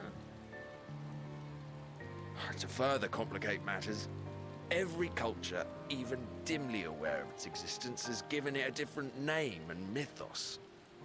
Our attempts to study it via the historical record have been an exercise in frustration. As an avid botanist myself, I should one day like to unravel the Heartbloom's secrets. But I'm afraid other duties must take precedence. I will leave you to your thoughts. I appreciate that knowledge. Because to be honest, the flower is so pretty that, like, if it becomes, like, a household item, I would definitely make sure Kevin has one. Just saying. I wonder if, like, it's gonna bloom a different color with them nearby. I mean, I don't know. It's probably taking it more for the people that live here. Have you learned aught of interest? Still. Yeah, learned about the flower, but I also learned about other things. Don't worry, but I definitely learned about the flower more. A flower that reacts to one's feelings? Strange. I must say, I have never heard of such a thing.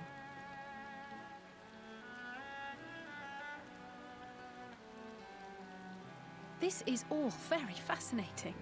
But as it stands, we failed to gain any significant insight into the Forum's undertaking. Kryle seems to understand something that's going on with these flowers.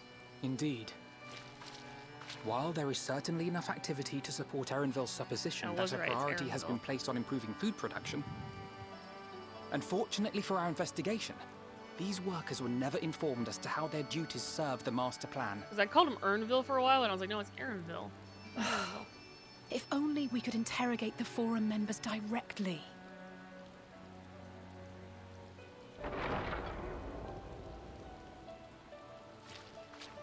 Is that a thunderstorm and an explosion? Because it is raining. Isn't that the entrance to the Archaean? No, it was a door shutting. I'll tell you what, it sounded like a thunderstorm. It sounded like lightning. Or thunder. Look, there.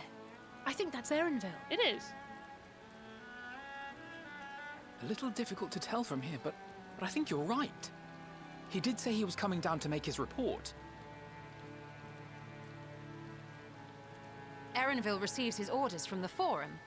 Would it not follow, then, that the superior to whom he reports is a Forum member? Or at least a close associate?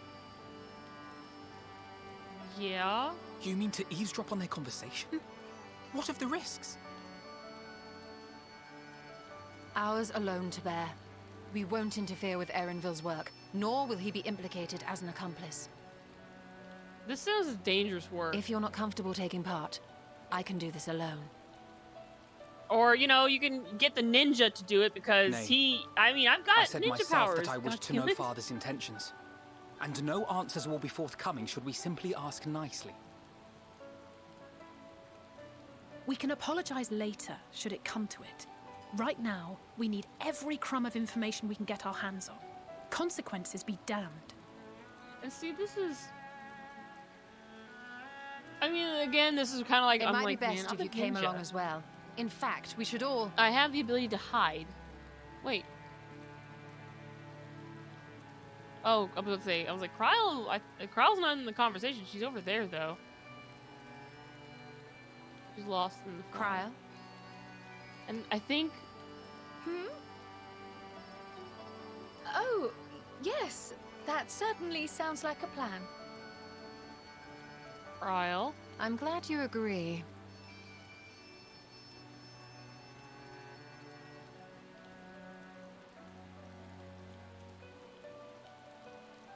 Quickly!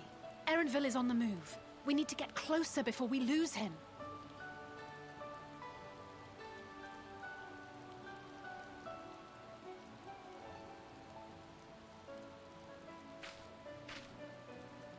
Almost. I can almost reach you.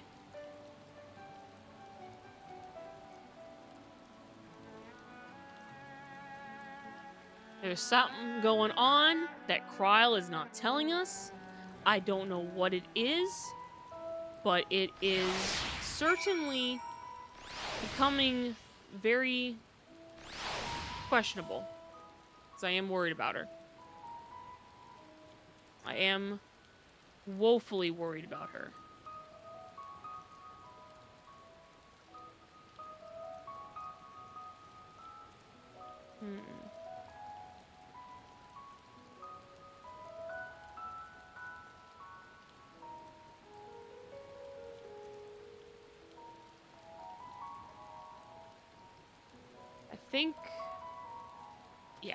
I think we were gonna be okay. Still, I hate that my, I will say, for anyone who's watching the stream, I am sorry for the lag. I really, really am. I don't know what the fuck is going on with it, man. Or, like, my frame rate. My frame rate just fucking sucks right now, and I don't understand it. And I think if I have to...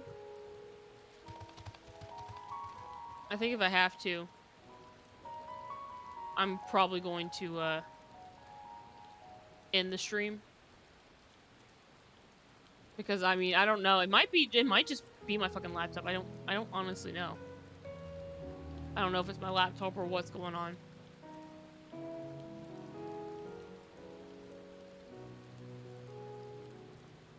It seems anytime I make swift movements, I might be experiencing issues there. Let's read. Let's actually take a second here. I'm gonna finish the quest with Y'shtola. That's what we'll do. Is Koral's still feeling unwell? I've never seen her so distracted. Keep an eye on her, but keep moving too. We cannot let our quarry slip away. Our quarry. Quarry? Our quarry. So, here's what I'm going to do. Because now it's up to 40%.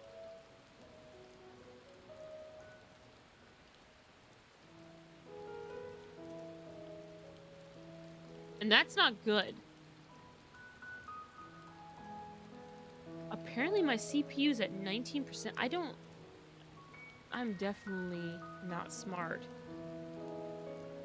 And it buffered up to 20. Okay, so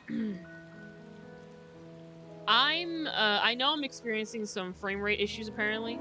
It says minor issues, but I mean, it says that I'm dropping 40% of my frames.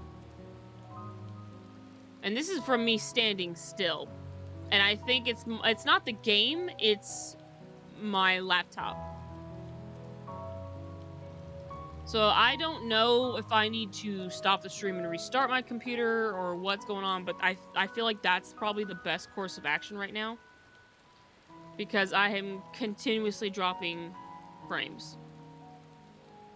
So and the sad part is that it's already 1 hour before I end my stream anyway, which really fucking sucks, but I think I'm gonna have to go ahead and just call it here.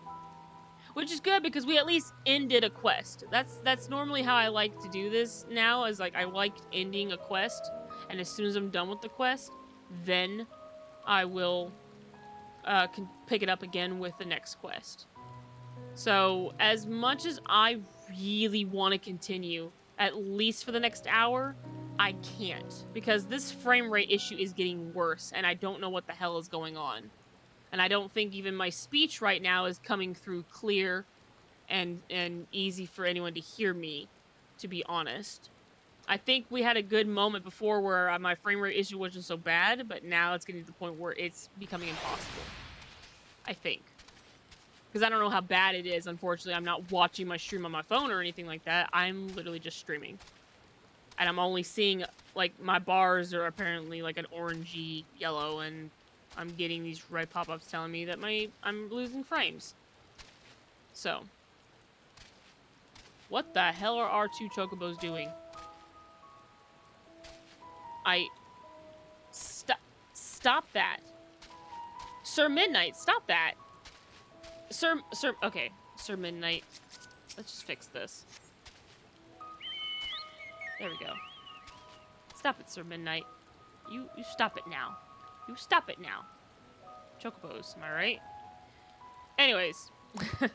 So yeah, that's actually what I'm doing. Oh, I'm looking at my performance. Yeah, I don't know. Maybe there is.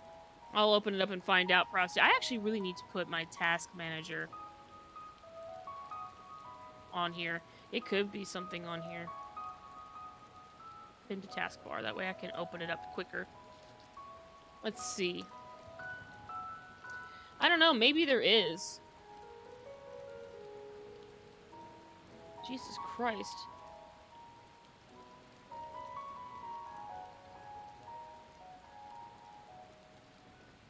Wow. I'm assuming it's okay. So if it's my CPU, then that would be OBS actually. the one thing that my CPU is running mostly on, that 30, 37, 38% is OBS 64. And then right underneath it, Streamlabs desktop at 11%, 18%, 17%. So that, just these two. Just OBS. It's just OBS. Now, as for my memory, 15. Not sure where the 15 on that is coming from. We're gonna just go ahead and end that task because really don't need that. We'll go ahead and end it. End it. Just end them all. Be fine. It's just my Google Chrome, so I'm ending everything on Google Chrome because I think that'll help it. No, don't restore any pages. Just exit it all. It's fine.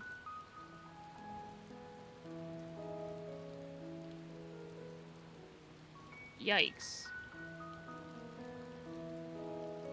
No, yeah, it's still my OBS and my Streamlabs. Apparently system too. What the hell is that? You know, I'm not even gonna. So the thing is like I feel like I still need to end my stream anyway just to fix this problem because I don't really honestly know what else it could be. I don't understand it unless let's look in performance actually. Jesus Christ. I mean, it could also be, I don't know, it could, I don't think it's my internet, though. My internet's running fine. So I don't think that's it, to be fair.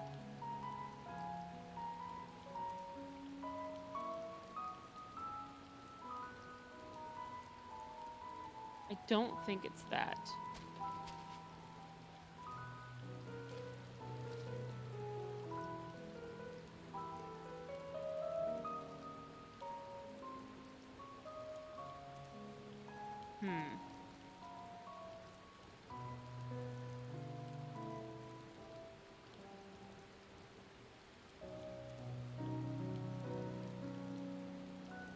I honestly have no idea what the fuck it could be. I really don't.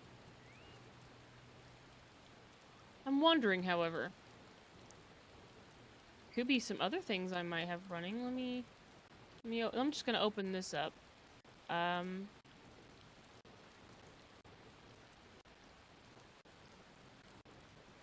we go. Yeah, stop when not visible.